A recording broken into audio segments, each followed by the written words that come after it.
자, 오늘은 2022학년도 3월 고3 모의고사를 풀어보도록 하겠습니다. 좀 어렵다고 많이 느껴질 겁니다. 풀면서 그런 생각을 많이 했을 텐데, 여러분들이 뭐 경험 삼아 이렇게 이제 좀 풀어봤다라고 생각을 해주시면 좋을 것 같아요. 자, 먼저 풀면서 여러 가지 설명하도록 하겠습니다. 자, 1번부터 3번은 독서 지문인데, 이 그 2022학년도 3월부터 좀 바뀐 게 있습니다. 이렇게 새롭게 독서 한 세트가 추가가 됐어요. 그래서 기존에는 세 세트였는데 이게 이제 네 세트로 늘어났다는 거 기억해 주시면 좋을 것 같습니다. 자, 그래서 지문 한번 보겠습니다. 간단하게 살펴보면 능숙한 독자가 어떤 태도와 어떤 능력을 가지고 독서를 하는가에 대해서 이야기를 하고 있습니다. 그래서 배경 지식이 중요하다 이런 얘기를 하지만 우리가 뭐 글을 읽다 보면 배경 지식이 없는 경우에 읽을 경우가 훨씬 더 많겠죠. 그래서 그럴 때 글을 읽기를 중단하지 않고 전후 맥락을 고려해서 읽는다라고 합니다. 그래서 배경 지식 없이도 글을 읽는 방법, 우리가 이제 비문화 독해를 하는 방법에 대해서 얘기를 하겠죠. 자, 그래서 독서 역량을 점검한 태도를 지닌다. 독서 전략을 세운다. 그래서 이제 전략을 세우고 물론 있지만 글의 특성이 예상하고 다른 경우들이 훨씬 더 많이 있겠죠. 그래서 이제 능숙하게 읽는 독자는 어떻게 하느냐. 그래서 이제 독서 상황을 파악을 해서 그에 맞는 독서 전략을 사용한다. 이렇게 이제 이야기를 하고 있습니다. 자, 그래서 독서 후에는 자신 독서 목적과 글의 특성에 맞게 독서를 했는지 성찰하고 평가하는 이런 과정들이 필요하다라고 얘기합니다. 그래서 우리 선조들도 경서라고 하는 건 이제 좋은 글이겠죠. 그래서 이런 글들을 일정한 능력과 태도를 지녀야 된다 이렇게 얘기를 했습니다. 그래서 이 필자가 전하는 내용이 압축되어 있기 때문에 그 속의 의미를 제대로 파악하려고 하면 어떻게 된다? 반복적으로 읽는 독서 전략이 필요하다 이렇게 얘기를 했습니다. 그래서 자신의 어떤 상태와 이런 것들을 활용을 해서 이렇게 새로운 전략 운영하는 것이 필요하다라고 이야기를 했습니다. 그래서 이 능숙한 독자는 한편의 글을 이해하는데 그치지 않고 지속적인 독서 활동을 지향한다. 이렇게 이야기를 하고 있습니다. 뭐 글 내용은 크게 어렵지 않았죠. 자, 1번 문제를 한번 살펴보겠습니다. 그래서 능숙한 독자에 대한 설명으로 옳지 않은 것, 적절하지 않은 것은 4번이겠죠. 이해되지 않는 부분에는 전후 맥락을 고려한 글 읽기를 해야겠죠. 그래서 지향으로 봐야겠죠. 향할 약자. 그런 글 읽기를 지향해야 된다. 이렇게 봐야겠습니다.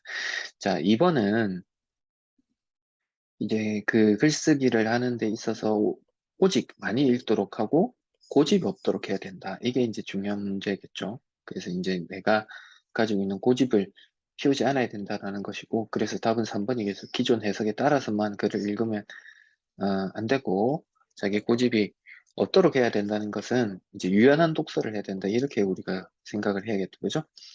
자, 그리고 3번은 독서교육종합지원센터에서 뭐 이렇게 읽었던 글들에 대해서 이야기를 하고 있는데 이거에 대해서 적절한 것은 이제 독서 이력을 점검하고 균형 있는 독서를 계획해야 된다 이런 거겠죠. 이 친구 같은 경우는 대부분 과학 기술 책을 너무 읽어서 인문이나 사회 관련 책도 읽어야겠다 이렇게 자신이 이제 독서 활동을 점검하고 있는 그런 것으로 보면 되겠습니다. 자, 4번에서 9번은 이제 그 정책 결정 과정과 경제학 지문이 이제 좀 결합된 약간의 융합 지문으로 볼 수가 있겠는데요. 우리가 살펴보면서 이야기해 보도록 하겠습니다.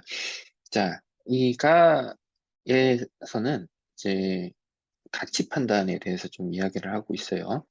그래서 이 공공재에 대한 설명을 하면서 공공재라고 하는 것이 이제 공동 서비스를 소비를 위해서 생산된 재화 서비스 이런 것들 우리가 공공재라고 이야기를 하는데 이 공공재에 있어서 이제 실체설과 과정설이 있겠죠. 그래서 실체설이라고 하는 것은 이제 절대적 가치를 얘기하고 그리고 공익과 특정 실제 연계를 부정하는 것. 그래서 의사결정에서 적절한 절차를 이제 가져가는 것을 우리가 과정설이다. 이렇게 이야기를 합니다. 그래서 이 공익에 대한 관점의 차이에 대해서 이야기를 하고 있습니다. 우리가 볼 때는 사실 이제 절대적 가치를 추구하는 것은 좀 어렵겠죠. 그래서 요 어떤 과정설을 통해서 이렇게 가져가는 것이 맞겠다. 이렇게 볼 수가 있겠습니다. 자, 두 번째는 이 정책 딜레마에 대한 이야기를 하고 있는데 결론부터 얘기하자면 우리가 인제 그 어떤 대안을 선택할 때 선택이 곤란한 상황이 인제 정책 딜레마 상황에 빠진다라고 이야기를 할 수가 있습니다. 근데 우리가 이 그 정책 지연이나 이런 것들이 인제 심화되는 요런 경우가 발생을 할 수가 있겠죠, 사회 전체 비용이 증가하는. 그래서 정부가 이런 정책 딜레마 상황에서 벌스 벗어날 수 있는 이런 방법들을 굉장히 꾸준히 탐색을 해 왔다. 이렇게 우리가 보면 될 것 같습니다. 자, 그래서 그 이 합리 모형과 만족 모형을 얘기하고 있는데, 합리 모형은 아까 얘기했던 어떤 절대적 방법에 좀 가 가깝겠죠. 그래서 충분한 시간, 예산, 정보 이런 것들이 있으면 모든 가능한 대안을 검토할 수 있다라고 하는데, 우리가 인제 그 일반적으로 봤을 때는 그게 가능하지가 않죠. 그래서 인제 만족 무형 같은 경우는 이제 그런 최적 수준의 결정보다는 만족할 만한 수준에서 결정을 강조하는 거죠. 자, 그래서 만족 모형이 우리가 좀 시장 상황이 조금 더 가깝겠다라는 것들을 우리가 알 수가 있고, 이제 마지막 단락에서 그런 만족 모형을 선택해야 되는 이유에 대해서 이야기를 합니다. 뭐냐면 정책 딜레마가 지속된다라고 하면 사회 전체 비용이 급격히 증가된다는 거죠. 그래서 어떤 정부가 뭔가를 이제 결정해야 되는 시점이 됐는데, 우리가 이제 위에서 봤던 합리 모형을 따라서 어떤 예산과 정보, 시간이 충분하다고 가정하고 모든 걸 다 검토를 해 버리면 어떻게 보면 이제 결정을 못하는 그런 경우가 생기게 되겠죠. 그러면 사회 전체 비용이 급격히 증가하게 되겠죠. 그래서 딜레마로 인한 비용이 증가하기 때문에 결국은 의사결정을 좀 빠르게 해야 된다. 그래서 딜레마 지속 상황에 빠지지 않으려면 만족 모형을 선택해야 된다. 그래서 이렇게 이야기를 하고 있습니다.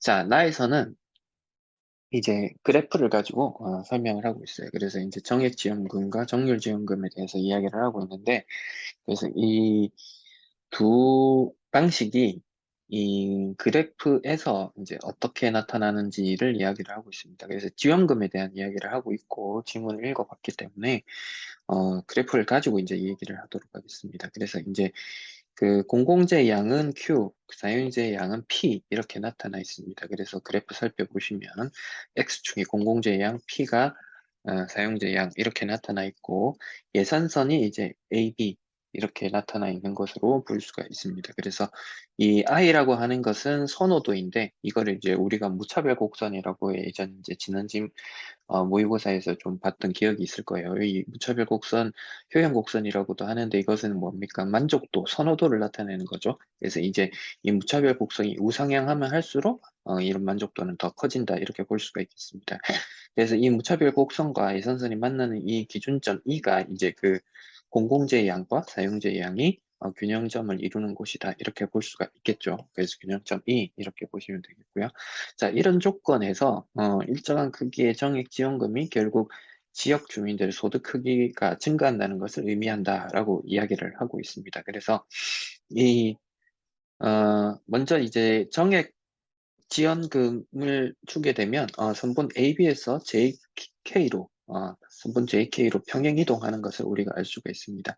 그래서 이제 우리가 인제 수학적으로 봤을 때 Y절편이 이동하는 것으로 우리가 볼 수가 있겠죠. 그래서 요런 것들은 기본적으로 알고 계셔 주시면 더 이 그래프를 이해하는 데 편리할 것 같아요. 그래서 요렇게 이동할 때는 평행 이동을 한다라고 보시면 이제 지문을 읽을 때 훨씬 더 좀 빠르게 읽을 수가 있겠죠. 그래서 이런 정액지원금 같은 경우는 지역 주민 소득을 증가한 효과를 가져온다. 이게 어떤 의미냐고 하면, 이제 예산선이 이동했다는 것은 예를 들어서 1,000만 원 가지고 쓸 수 있는 돈이 우리가 공공재를 쓸 수 있는 거 이만큼, 그다음에 이제 사용재를 쓸 수 있는 것 이만큼이었는데, 예산선이 이동을 하면서 이만큼 더 늘어나게 되죠. 그러니까 이제 소득이 1,000만 원에서 1,500으로 증가하는 요런 효과를 가져올 수가 있다. 이렇게 설명할 수가 있겠습니다. 그래서 그 이 기본적 재정 기반을 보완하고 동시에 지역 간 재정 격차도 조정할 수 있는 그런 어 효과도 가져올 수 있다, 이렇게 볼 수가 있고, 정률 지원금 같은 경우는 여기서 나타나 있듯이 예산선의 기울기를 변화시킵니다. 그래서 요렇게 되어 있는 것이 요렇게 인제 기울기가 변화가 되는 거죠. 지금 여기에서 정책적 효과를 보려고 하는 것은 뭡니까? 공공재의 양을 증가시키는 거다. 그죠? 그래서 이 공공재의 양을 증가시키는 것이기 때문에 이 그 소득 아니, 사용자의 양이 늘어나서는 안 됩니다. 그래서 이제 이 정률지원금이라고 하는 것은 우리가 이제 수학적으로 봤을 때는 기울기 값, R 값이 기울기 값이 변화하는 것이다. 이렇게 보면 되겠습니다. 그래서 이 극단적으로 보면 이제 공공재 양이 증가하는 것이다라고 보면 되겠죠. 그래서 이 무차별 곡선과 접하는 점을 우리가 이제 찾아보게 되면 예산선이 그 평행 이동했을 때, 즉 그 정액 지원금이 주어졌을 때는 E에서 EB로 이동했다는 것을 알 수가 있고, 그래서 어, 공공재 양은 G에서 GB까지 증가했다는 것을 알 수가 있고, 우리가 이제 정률 지원금이 지원됐을 때는, 그래서 이 예산선이 이만큼 이동을 했고, 그래서 무차별곡선과 접하는 이 점이 EM이라는 것을 알 수가 있습니다. 그래서 G에서 GM만큼 공공재 사용량이 증가했다. 그래서 공공재를 이제 더 증가시키고 싶으면 그 정률 지원금을 통해서 주는 것이 맞겠다라는 것을 우리가 알 수가 있겠죠. 그래서 여기도 나와 있듯이 정률 지원금이 더 많은 공공재를 생산으로 유동하는데 더 효과적이다라는 것을 우리가 알 수 있습니다. 그래서 이제 마지막으로 보면 뭐 실증 연구를 했을 때는 사실 이제 정액지원금이 직접적으로 소득을 증가했을 때보다 공공재 생산을 더 촉진시키는 경우가 있다라고 이야기를 하는 거죠. 그래서 이제 의사결정자들이 어떤 방식으로 지원을 하는 것이 더 좋을지에 대해서 이제 고심을 하는 딜레마에 좀 빠질 수 있다라고 하면서 지문이 마무리되고 있습니다. 그래서 4번 문제를 이렇게 살펴보면 답은 3번이죠. 그래서 이제 다른 선지들은 선생님이 이제 이렇게 사선을 그은 것들이 잘못된 것으로 봐주시면 될 것 같고 3번의 정책 효과에 따른 에, 정책에 따른 효과를 바탕으로 정책 결정이 지역사회 공공재 생산에 미치는 영향을 서술하고 있다. 이렇게 봐주시면 될 것 같아요. 자, 그리고 5번은 가를 이해한 내용으로 적절하지 않은 것이라고 이야기를 하고 있는데 어, 가에서 5번만 살펴보면 자, 정부 관료들 준수에 적절한 절차가 있으면 정책 딜레마 상황에 놓이지 않는다라고 했는데 이 두 가지 전제가 있죠. 실체가 분명하고 절차가 적절하다고 하면 딜레마에 놓이지 않는다라고 했는데 그것과 관계없이 굉장히 그럴듯해 보이죠. 근데 지문에 뭐라고 되어 있습니까? 정보가 많을수록 의사결정에 시간이 더 걸리기 때문에 정책 딜레마에 빠질 가능성이 훨씬 더 커진다라고 분명히 이야기를 하고 있습니다. 그래서 답이 5번이다. 이렇게 봐주시면 될 것 같고요. 자, 6번 같은 경우는 한미 모형과 만족 모형을 얘기하고 있는데 우리가 이제 만족 모형에 더 가깝게 사고를 해야겠다 이렇게 이야기를 했습니다. 그죠? 그래서 만족할 만한 수준에서 결정을 해야 된다 이런 얘기를 했었고 그래서 그 정책 딜레마 답은 3번인데 그래서 정책 딜레마 상황을 해소하려면 어떻게 해야 된다고 했죠? 정책 결정을 빨리 하는 것이 무조건 낫다라고 이야기를 했습니다. 그래서 여기서는 지원금 지급 방식의 뭐 도덕적 가치를 도출하는 것보다 방식에 대한 실증 효과를 인과적으로 도출한다 뭐 이런 얘기를 했는데 이런 것은 이제 지문에서 언급되지 않은 이야기입니다. 그래서 이것은 어떤 방식이든 빨리 결정해야 딜레마에 빠지지 않는다. 이렇게 고쳐줘야 맞겠습니다. 그래서 답은 3번이 틀렸다. 이렇게 봐주시면 될 것 같고요. 자, 그리고 7번 같은 경우는 이제 그래프를 가지고 이해를 하는 것인데, 그래프 내용들을 이제 아까 선생님이 설명을 거의 다 했습니다. 그죠? 그래서 공공재 소비 같은 경우는 정액 지원금이 될 때 요렇게 정률 지원금이 될 때 요렇게 늘어난다 이야기를 했었고, 정률 지원금이 지급이 되면 요렇게 AB에서 선분 AG로 이렇게 이동하는 것다. 그것도 선생님이 설명을 했습니다. 그래서 이제 5번만 따로 설명을 좀 하자면 이 EB에서 공공재 소비 지점이 EM에서 이제 수준보다 낮다라는 것은 맞아요. 그래서 어, EB보다 EM이 EM보다 EB가 이제 공공재를 소비할 수 있는 게 훨씬 더 줄어들게 되죠. 그래서 이 표현까지는 맞는데, 그래서 이제 그 정률지원금이 지급되면 GB에서 GM만큼 소득이 감소하는 효과를 가져온다라고 했는데 소득이 감소하는 것은 아닙니다. 그래서 이제 이건 어떤 거냐면 그 이제 우리가 주민들한테 직접 이제 정액 지원금을 지급을 하게 되면 사용자의 양이 훨씬 더 늘어나게 되죠. 그러니까 이 그래프를 다시 한번 보면 이제 정률 지원금을 지급했을 때는 우리가 이제 공공재만 이제 사용할 수 있게 되죠. 그러니까 공공재만 이만큼 쓸 수 있게 되는데 이제 정액 지원금을 하게 될 경우에는 공공재를 이만큼 소비하고 그것만큼 또 뭘 더 소비하게 됩니까?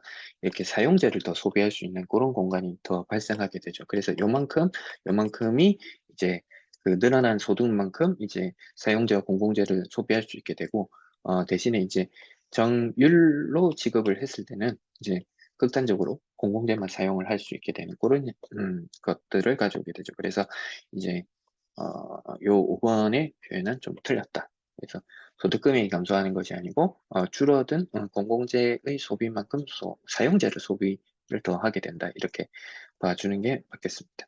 자, 8번 같은 경우는 이제 지역 주민의 소득이 늘어났을 때는 1억 정도만 공공재 소비를 하게 되는데, 해당 정부의 소비를 정액 지원했을 때는 2억 원이 더 공공재 소비를 더 한다. 그래서 이제 공공재를 어떻게 하면 더 소비를 많이 할 수 있을까를 고민할 때는 지방 정부에 교부금을 줘서 이렇게 정액 지원금을 주는 것이 훨씬 낫겠다라는 것을 알 수가 있겠죠.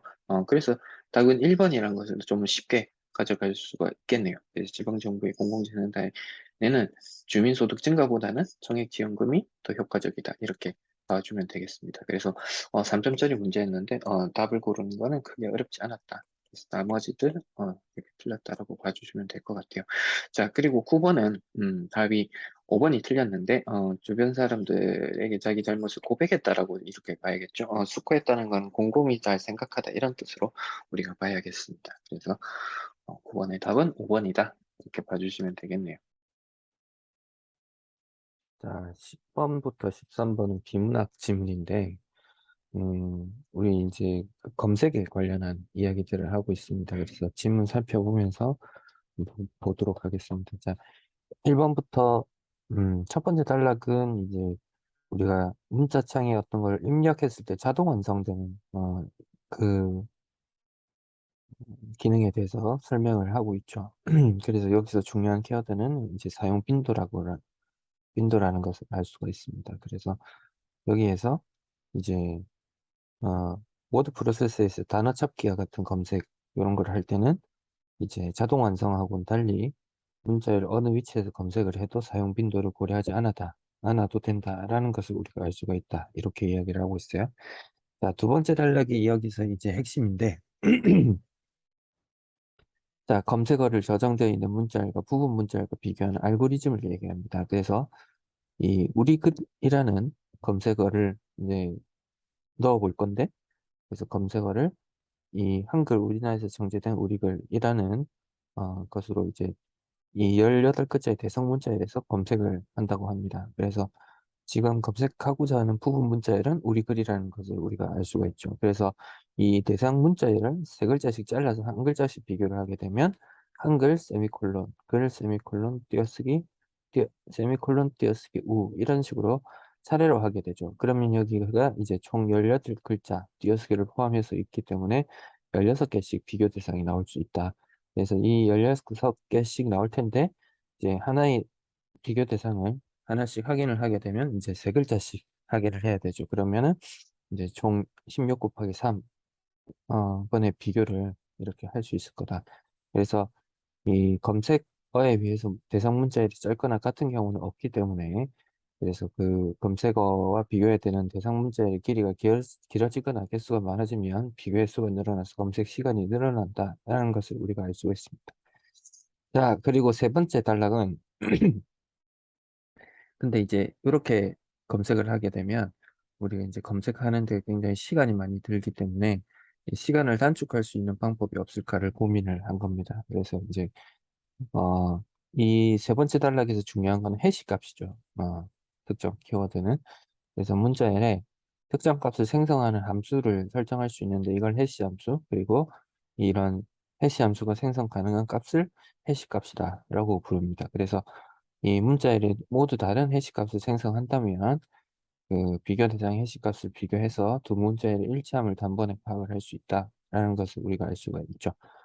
자, 그래서 이 앞에 얘랑 마찬가지로 세 글자이고 18글자의 대상 문자열이 비교가 제시가 되면 비교 대상은 16개가 만들어진다. 그래서 한 번에 해시값 비교를 줄어들기 때문에 전체 비교 횟수는 감소하게 된다라는 것을 우리가 여기서 알 수 있습니다. 그래서 이 그 연산이 간단하면서도 중복되지 않아야 하는 이런 해시값을 생성할 수 있는, 그래서 방법을 찾을 수 있다라고 이 지문에서 얘기하고 있습니다. 지문 자체는 뭐 크게 어려운 건 없는 것 같아요. 자, 10번은 답이 2번인데 그 필요에 따라서 다른 문자열에 동일한 해시값을 주면 검색을 하기가 어렵겠죠. 그래서 이 검색 가능한 해시값과 검색 가능한 문자열에 대해서 모두 다른 해시값을 넣어야겠죠. 그래서 이 같으면 검색에 활용을 할 수 없기 때문에 답은 2번이다. 이렇게 봐주시면 될 것 같아요. 다른 선지는 맞는 표현으로 봐주시면 될 것 같고, 자, 11번의 A를 어떻게 이해를 해야 되냐라고 이제 이야기를 하는데, 자, 검색어의 길이가 짧아진다면 비교 대상 개수가 늘어날 수가 있죠. 자, 그리고 2번은, 그래서 답은 3번인데, 이 2번 같은 경우는 이 문자열에 반복되는 글자가 많아진다고 하면 해시 값이 작아져서 그 해시 함수 연산 시간이 단축될 수 있다라고 했는데, 이 해시 값은 해시 함수 연산을 통해서 생성되는 값이기 때문에 해시 값이 작아져서 해시 함수의 연산 시간이 단축될 수는 없습니다. 그러니까 단축되는, 오히려 늘어날 수도 있습니다. 그래서 2번은 틀렸다 이렇게 봐주시고, 3번은 이 긴 대상의 문자열 개수가 늘어난다. 비교 대상이 늘어나서 해시값 비교 횟수가 증가할 수 있다. 이건 맞는 표현으로 보면 되겠죠. 자, 대상 문자열이 하나일 경우 검색어의 길이가 짧아진다면, 길이가 짧아지면 비교 횟수 감소한다. 그냥 아무 생각 없이 읽으면 맞는 내용 같은데, 자, 검색어의 길이가 짧아진다는 것은 예를 들어 우리 글인데 이것만 가지고 검색을 한다라고 하면 오히려 횟수는 더 늘어나게 되겠죠. 그래서 우를 가지고도 해야 되고, 그래서 그렇기 때문에 이거는 4번은 틀렸다 이렇게 봐주셔야 될 것 같고, 5번은 이 검색어의 길이가 길어진다라고 하면 비교 대상이 줄어서 함수 연산 시간이 오히려 감소할 수도 있다 이렇게 봐야 될 것 같습니다. 그래서 답은 3번이다. 이제 조금 까다로울 수 있는 문제였네요. 자, 그리고 12번은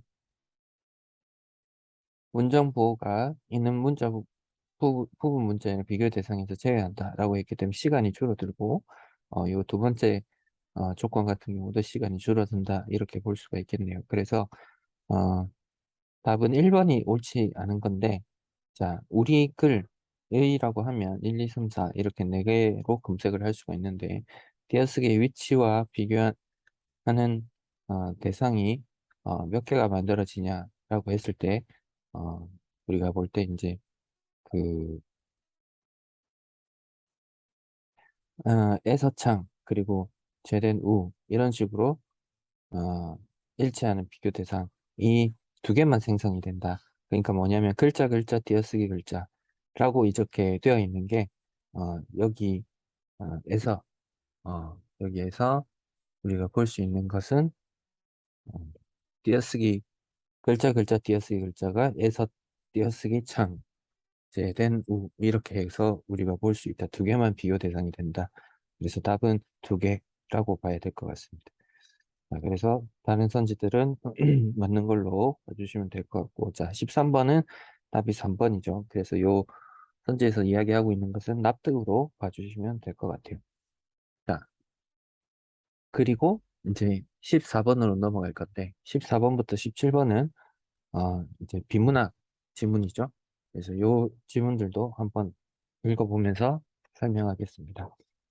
자, 어, 멈춰있는 공에 흰 공이 빨간 공이 부딪혀서 흰 공이 움직였다라고 합니다. 그래서 휴미란 사람이 이 철학자가 이야기할 때는 세 가지의 어떤 조건이 필요하다라고 했습니다.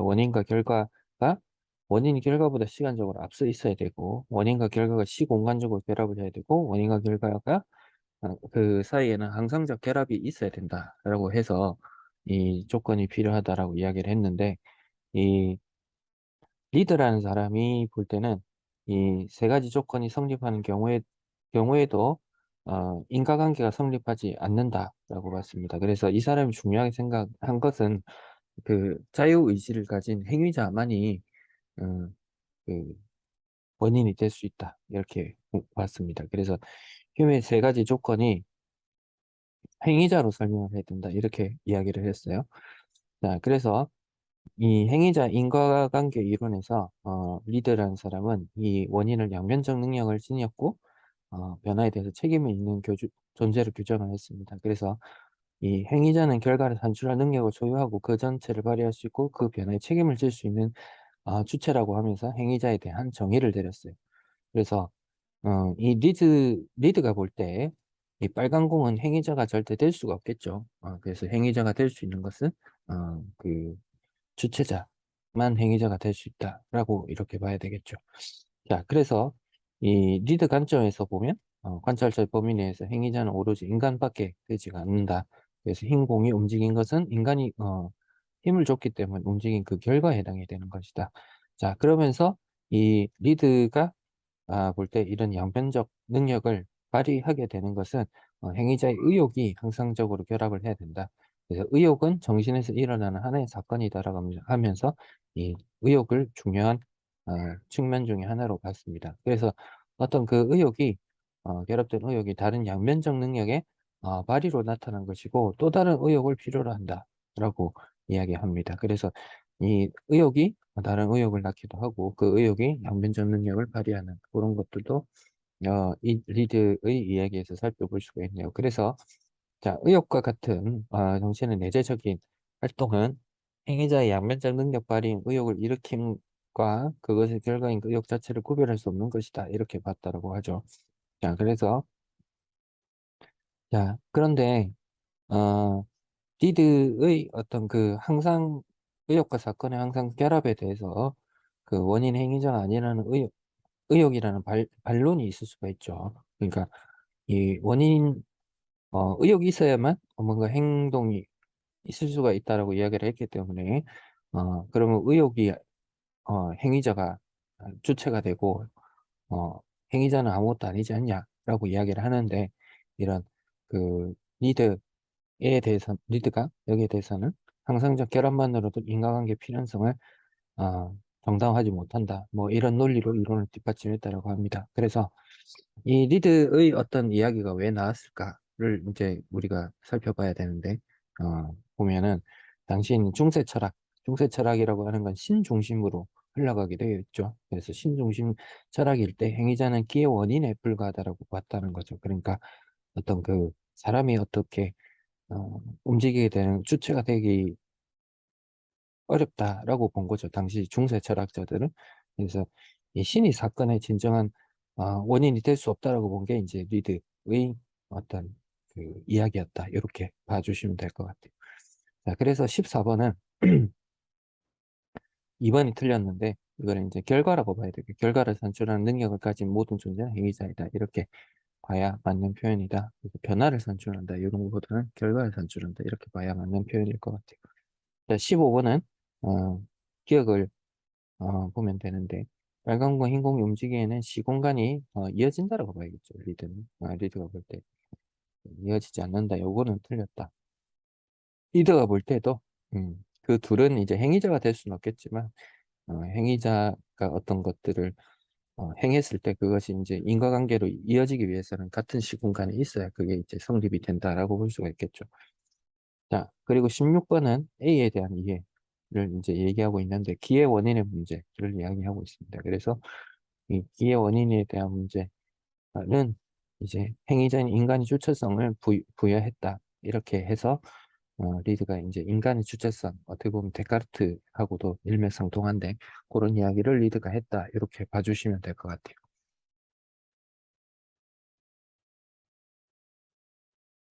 자, 18번부터 21번은 이제 숙향전이라고 하는 고전 소설입니다. 그래서 이 작품도 한번 읽어보면서 설명하도록 하겠습니다. 숙향전은 이제 그 자주 나오는 작품 중에 하나입니다. 그래서 여러분들이 이제 숙향전을 많이 보게 될 텐데 21번 먼저 보면 숙향전은 다양한 환상담으로 이루어져 있다. 그래서 여러 가지 서사적 전략들이 쓰여지고 있는데 이 공간 환상 체험을 한 그것들을 제시를 해서 그래서 서로 다른 입장에서 이해할 수 있게 함으로써 서사를 입체적으로 구성하고 있다. 그래서 공통적인 서사 장치로 활용했다. 이런 것들 어, 염두에 두고 한번 읽어보겠습니다. 자, 1일은 할미의 집에 온 다음에 보름, 3월 보름이라고 하는데, 이 할미는 이제 숙향의 조력자인 마고할미를 이야기합니다.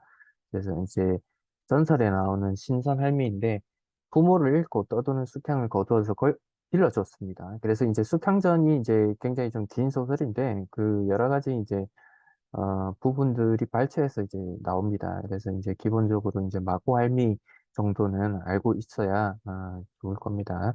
그리고 요 시간, 다음에 3월 보름이라는 거, 요것들을 조금 기억을 해 놓으세요.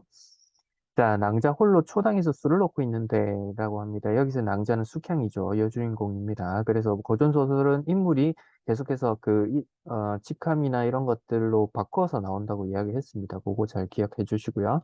자, 청조가 날아와 매화가지에 앉아 울거리는 그렇습니다. 청조라고 하는 것은 파란새를 얘기합니다. 자, 그래서 숙향이 자신의 처지를 투영하는 존재를 여기서 볼 수 있습니다. 그래서 저새도 나처럼 부모를 위하였는가 어찌 혼자 오는가 그래서 눈물을 흘리다가 호련 졸더니 라고 하죠. 그러면서 그새가 낭자에게 낭자의 부모님이 저기 계시는 저와 함께 갑시다 이렇게 얘기합니다. 그래서 이것을 볼 때 이제 숙향을 천상계로 인도하는 존재다 이렇게 볼 수가 있겠죠. 자, 그래서 숙향이 5세가 되던 때 이제 전쟁으로 부모와 이별하고 떠들면서 살고 있었습니다. 그래서 굉장히 고생을 많이 했다라는 것을 우리가 알면 좋을 것 같아요. 자, 그래서 낭자가 그 새를 따라서 어디를 다다랐더니 굉장히 이제 화려한 곳에 도착을 합니다. 여기가 이제 금으로 요지라고 쓰여 있었다라고 하죠. 그래서 요지 평경을 묘사하는데 이 만화, 호박 이런 것들은 보석을 얘기합니다. 매우 화려하고 빛난다라는 것을 알 수가 있죠. 그래서 이제 가보니까 이제 서왕모라고 하는 중국 신화에 나오는 신녀 이름인데 이게 이제 의리의리한 곳에 당도를 하게 됩니다. 자, 그러면서 이제 오색구름이 일어나고 향내가 진동을 하는데 누가 등장하냐면 옥황상제가 등장을 합니다. 그래서 옥황상제가 이 등장하는 장면에 대해서 굉장히 묘사를 해놨는데 옥황상제와 함께 이 석가모니도 등장을 하고 그다음에 모든 하늘의 부처 제천제불 삼태칠성, 북두칠성, 그리고 과업 나한양것 부천대 이런 사람들이 시위를 한다. 시위를 한다는 거는 이제 임금이나 어떤 무리의 우두머리를 모셔서 호위하는 것을 이야기합니다. 그래서 그렇게 해서 이 위험 있는 행차하는 것을 이제 묘사를 하고요.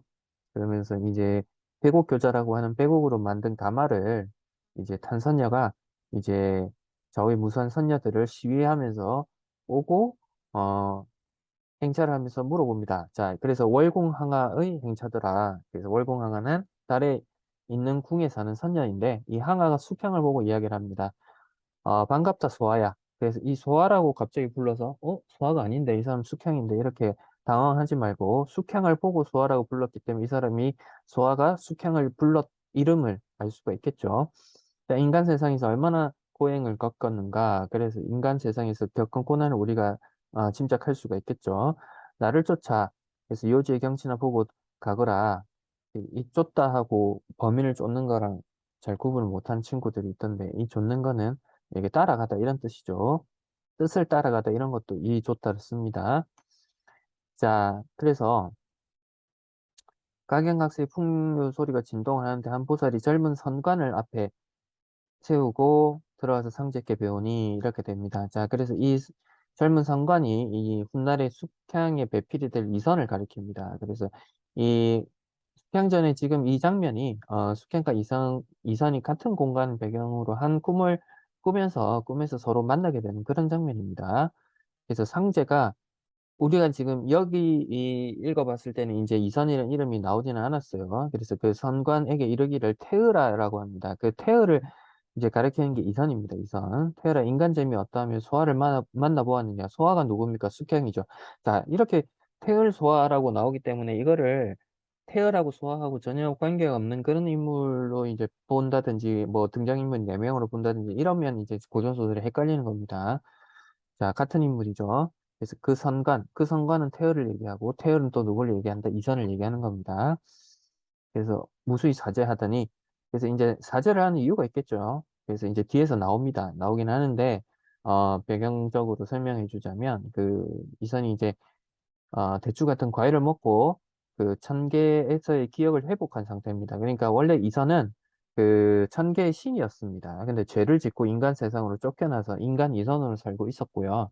그래서 이제 그 인간 세상으로 쫓겨갔기 때문에 옥황상제에게 이제 그 자신의 어떤 그 죄를 이제 다시 고하고 있는 사죄를 하는 그런 상황이다. 이렇게 보시면 될 것 같아요. 자, 항아가 옥황에게 여쭈어대 항아가 누굽니까? 여기서 그 선녀를 얘기하죠. 그래서 소아가 4번 죽을 액을 지나왔다. 그래서 큰 고난을 겪었습니다. 그만하셔서 복록을 정하셔서 그래서 복을 이제 정하주셨으면 좋겠다. 그래서 상제가 허락해서 열애에게 명한다. 부처에게 명하기를 이른 살을 정하이다. 그래서 이제 옥황상제가 숙향의 운명을 여러 가지를 정합니다. 그 중에 하나가 수명을 정합니다. 그래서 북두 칠송에게 면해서 아들 형제와 딸 하나를 정한다. 그래서 자손을 정하고요. 자, 그리고 두 아들은 정승이 되고 딸은 황후가 된다. 그렇게 해서 이 복록을 정합니다. 그래서 1, 2, 3을 토대로 봤을 때 이 행복한 결말이 짐작을 우리가 할 수가 있습니다. 그죠?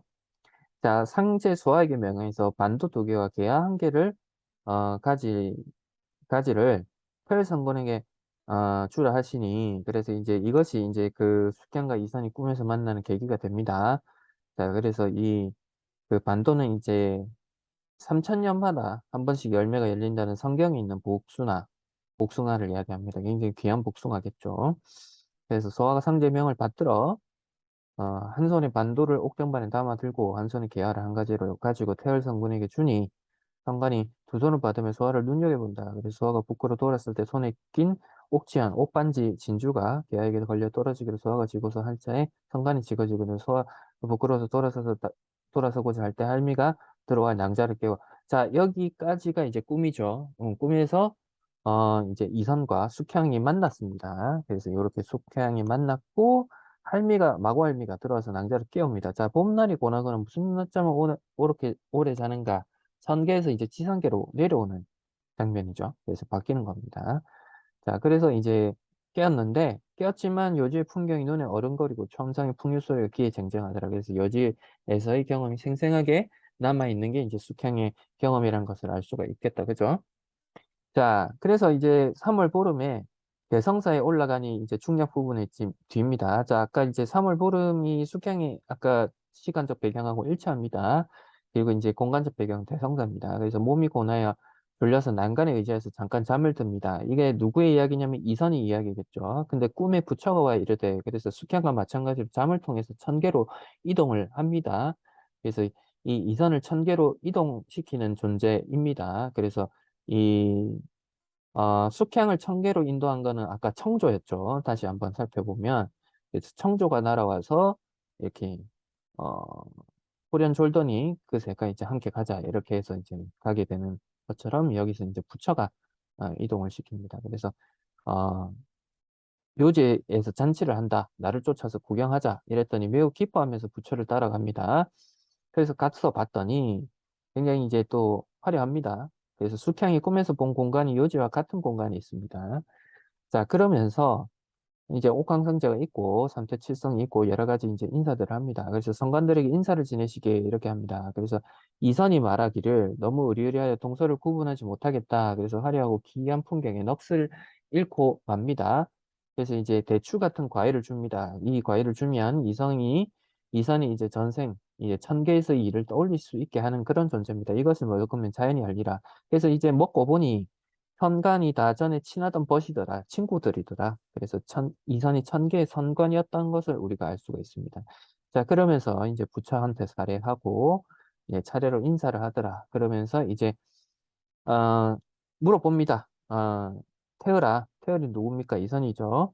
그래서 천계에 있을 때 이름이 태열입니다. 그래서 인간 재미 어떠느냐? 내 소화를 만나보았느냐? 그렇게 얘기합니다. 그래서 선이가 이제 엎드려서 사죄를 합니다. 그래서 이제 그 이선이 땅에 엎드려서 두 손으로 받으면서 선녀를 얼핏 보니 이 선녀는 숙향이죠. 소하고 선녀 부끄러워서 옥시원의 진주 아까 봤었던 그 내용들이죠. 그래서 이렇게 떨어진 그를 가만히 손에 쥐고 휘롱코장 하더니 저녁 공양에서 총을 치니 그 소리에 놀라서 깨더라. 그래서 천계에서 다시 인간계로 내려옵니다. 누가 인선이. 그래서 요지의 풍경이 눈에서 나고 똑같죠. 그래서 풍류설에 기에 쟁쟁하다. 그래서 요지에서 경험이 너무 생생하고 근데 손을 보니까 진주가 분명히 지어져 있죠. 자, 이런 것들이 뭐냐면은 이제 꿈에서 있었던 것이 이제 그대로 재현되는 고런 장면이라고 생각을 해 주시면 될 것 같아요. 그래서 너무 신기해서 즉시 글을 지어서 꿈속 일을 기록하고 그래서 오로지 소위 소화만 생각하면서 지내더라. 그것이 이제 숙향전의 내용이다. 이렇게 보시면 되겠네요. 자, 18번에 5번은 이선이 마음이 석연치 않았고 매우 기뻐하면서 참석을 했습니다. 여기 보시면 매우 기뻐와 부처를 따라 한 곳에 다다르니 되어 있죠. 자, 그리고 19번의 기억 같은 경우는 음, 월공항아가 이제 항아가 숙향을 보면서 세상에서 얼마나 많은 고행을 겪었는가 이렇게 얘기를 하고 있죠. 그래서 기억에 대한 이해는 인간 세상의 고행에 대해서 인간 세상에서 겪은 고행에 대해서 알고 있다. 이렇게 우리가 보면 되겠습니다. 자, 그리고 20번은 요 대추를 얘기하는데 대추 같은 과일이죠. 그래서 이거는 뭡니까? 인물로 하여금 자신 접하는 되는 주변 인물들을 알아볼 수 있게 해주는 존재가 된다라고 우리가 보면 될 것 같고요. 자, 21번은 자, 답을 1번으로 고르기가 약간 어려웠을 수도 있습니다. 꼼꼼하게 안 읽었다라고 하면.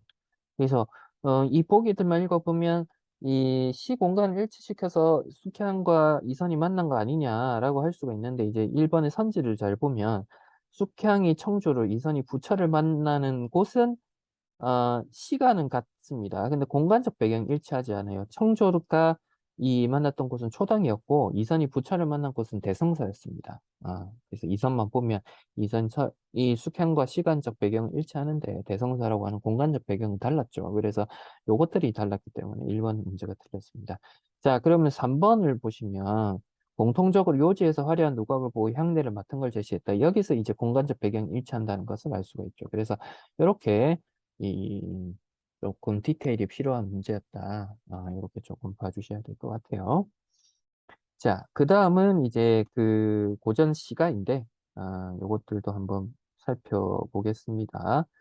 자, 별삼인곡은 우리 이제 요 성민곡을 가지고 이제 조금 이야기를, 어, 엮어서 하고 있는 그런 작품이라고 조금 봐주면 좋을 것 같아요.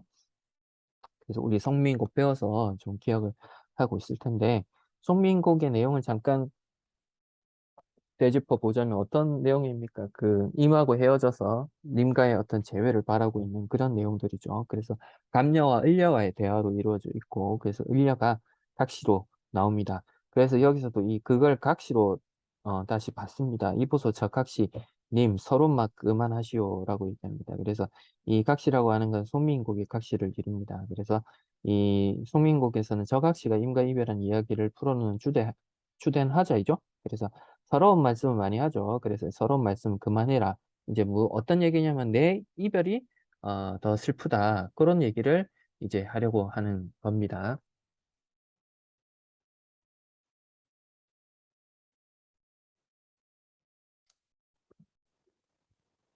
자, 22번부터 27번은 이제 고전 시가입니다. 그래서 이제 그 가 작품 같은 경우는 김춘택의 이제 별사미인곡이라는 작품인데, 이제 송민곡에서 나오는 저각시를 얘기합니다.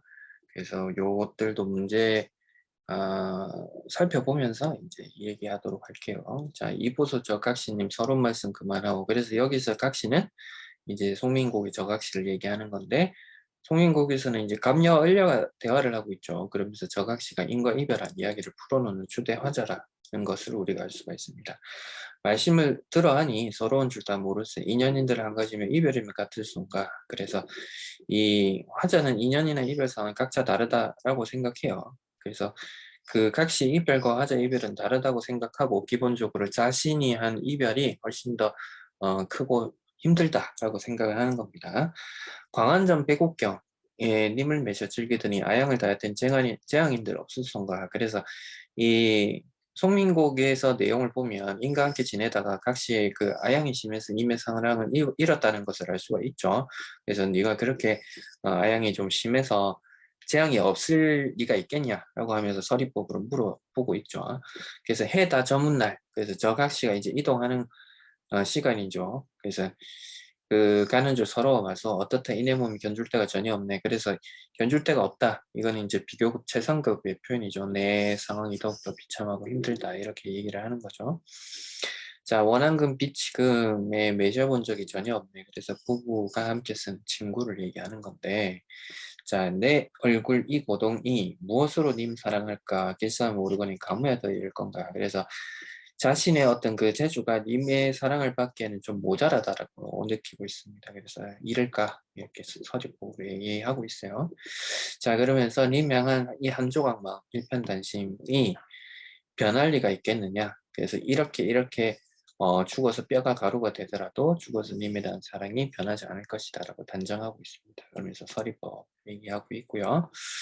자, 그러면서 이 부영화 옷을 짓고 목난으로 주머니를 삼아 그래서 이 님에 대한 정성을 얘기하는 거예요. 정성을 이야기를 하고 그 하늘의 맹세하여 님을 섬기겠다. 이러면서 하늘에 대한 소망 이러면서 내 팔자 그만이 사람을 원망할까? 그러면서 이 님과 떨어져 지내는 걸 사람을 원망하겠느냐 이런 뜻이죠. 그러면서 이제 운명의 탓으로 돌립니다. 그러면서 이제 서리법이라고 보시면 되겠죠. 그래서 내 몸이 지은 죄를 모르고 그 죄가 더 많겠냐?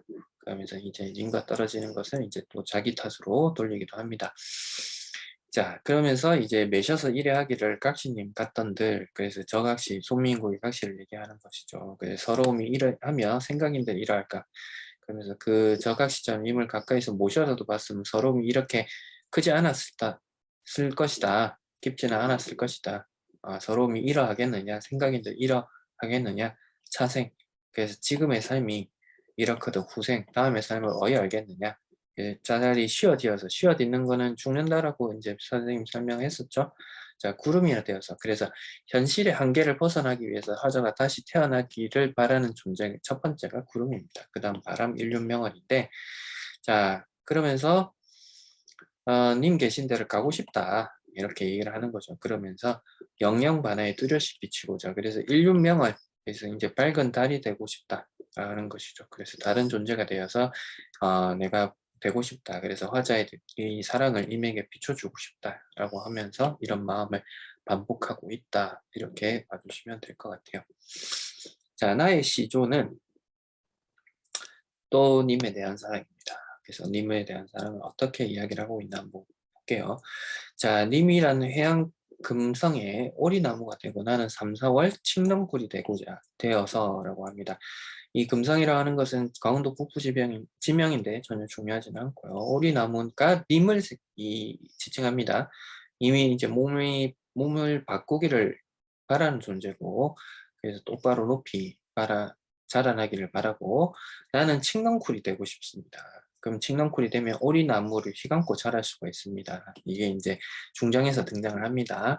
자, 그 나무 그 치기 납거미를 나비 감듯 그래서 이리로 춘춘저리로 외워 불러 오리 감아서 얼거 틀어져 밑부터 끝까지 조금씩 빈틈없이 천천히 고빈하게 휘휘 감겨라고 합니다. 그래서 이렇게 이 왼쪽 오른쪽 빠짐없이 다 휘감아서 주야장상 밤낮으로 계속해서 감겨 있고 싶다. 님을 이렇게 안고 싶다. 이런 발상이죠. 그래서 굉장히 참신한 발상이다라고 평가를 내릴 수 있겠네요. 자, 그래서 동지섣달 바람비 이거는 이제 인과 사랑의 사이에 시련을 얘기하고요. 눈서리를 아무리 맞은들 떨어질 줄이 있으랴. 그래서 떨어지지 않겠다라는 것을 떨어질 줄이 있으랴라고 이야기를 하고 있죠. 그래서 이 중장에서의 이제 그 표현들을 다시 한번 짚어보면, 자, 그 님이 변한 오리나무의 화자가 변한 칡넝쿨이 단단하게 감겨 있는 모습을 우리가 생각해 보면 될 것 같아요. 그래서 이런 마음이 열거법으로 나열되어 있다. 이렇게 봐주시면 될 것 같아요. 자, 박지원의 백자증, 정부인 박씨 묘지명은 묘지에 쓴 어떤 그 내용들입니다. 이제 이 정부인 박씨는 첫 번째 누이고, 이 첫 번째 누이가 죽은 겁니다. 그래서 죽어서 이제 그 자신이 그 박지원이 묘지에 명을 쓴 겁니다. 자, 돌아가신 큰 누이 그래서 작가의 만누이를 얘기하는 것 같아요. 단단박씨다. 그래서 이 지원 중미 박지원이가 묘지를 지었다. 묘지명을 지었다. 그래서 덕수이시 택모 백교에 시집가서 딸 하나 아들 둘을 두었다. 그래서 누이의 생전 행적을 요약적으로 제시했죠. 자, 그래서 이 백규는 만누이의 남편, 그러니까 화자의 자영을 얘기하죠.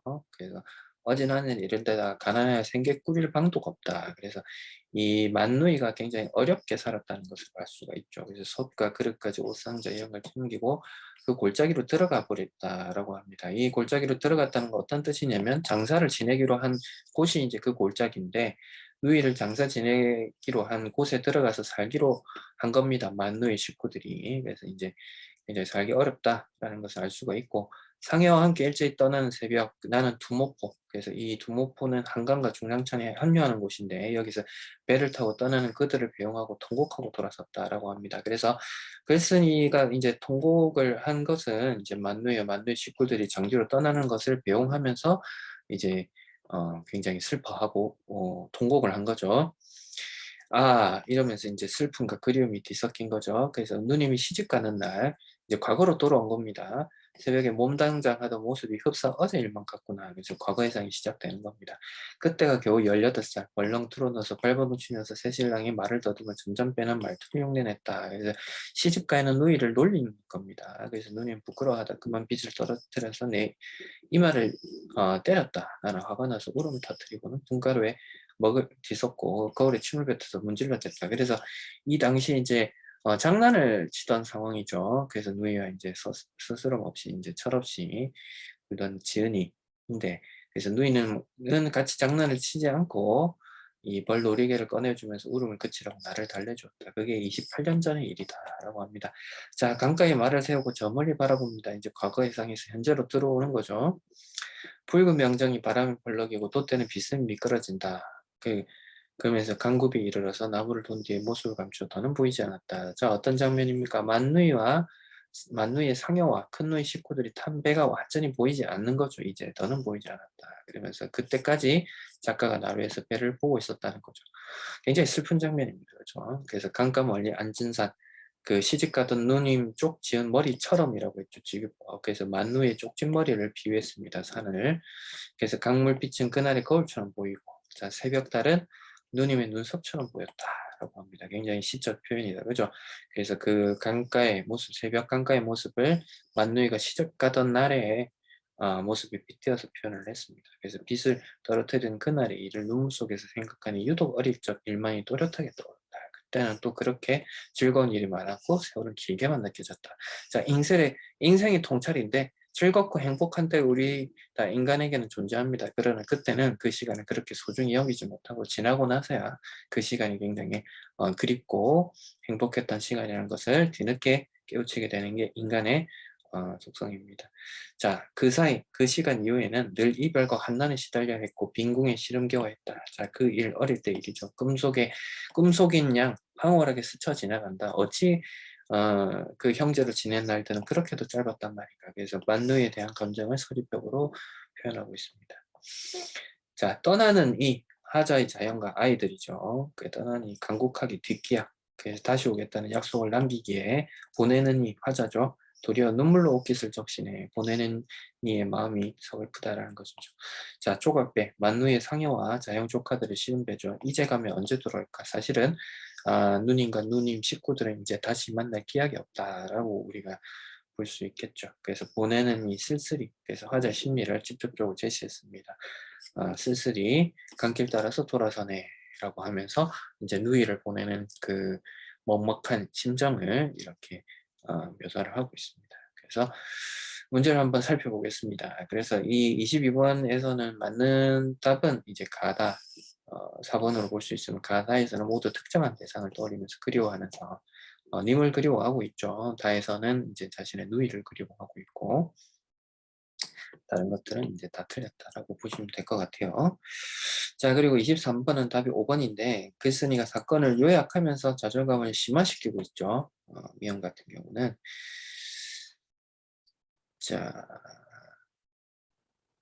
형제로 지난 날들은 어떻게 그렇게 짧았단 말인가라고 하면서 이렇게 심화하고 있습니다.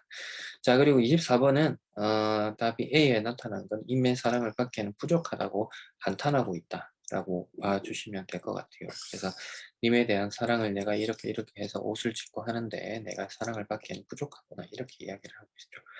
자, 25번은 답이 4번으로 보시면 될 것 같아요. 그래서 이 해다 저문 날은 저각시가 이동하는 시간이죠. 그리고 이제 동서달은 시련을 이제 가정하는 그런 시간인데 동지서달 얘기하는 거죠. 그래서 이렇게 그 모두 화자가 인과 헤어지는 시간이다 이렇게 보기는 어렵습니다. 자, 그래서 이렇게 4번이 틀렸다 이렇게 좀 봐주시면 좋을 것 같네요. 자, 그리고 26번을 보면 26번은 답이 1번인데 누님과의 약속을 어긴 이유를 밝히고 있다. 이거는 아니죠.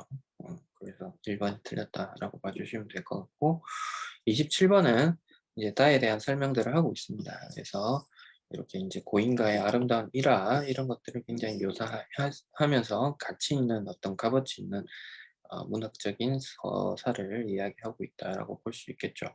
자, 그래서 이 가문에 대한 자랑을 하고 있다. 이런 거는 이제 틀린 표현을 보면 되겠죠. B, C, D는 다 맞는 내용에서 답은 5번으로 보시면 될 것 같네요.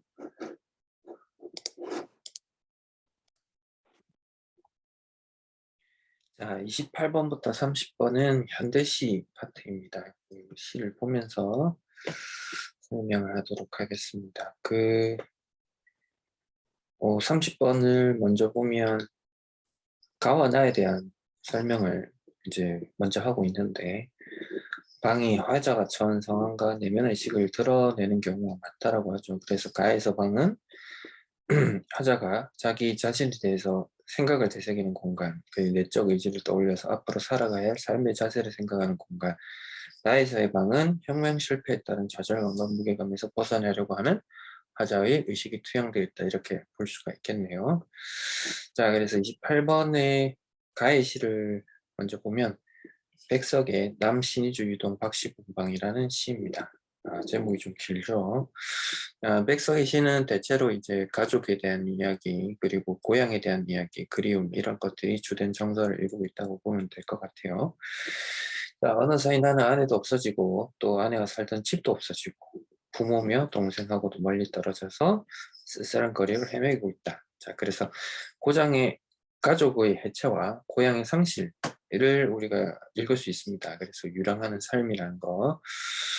자, 그래서 날도 저물고 바람은 세게 불고 추위는 점점 더해온다. 그래서 객지에서 고난을 겪고 있고 그래서 나라는 시적 화자는 어느 목순에 집 헌삿갓을 깐 한 방에 들어서 진을 붙였다. 그래서 새를 얻어서 기거했다. 이렇게 보면 될 것 같아요.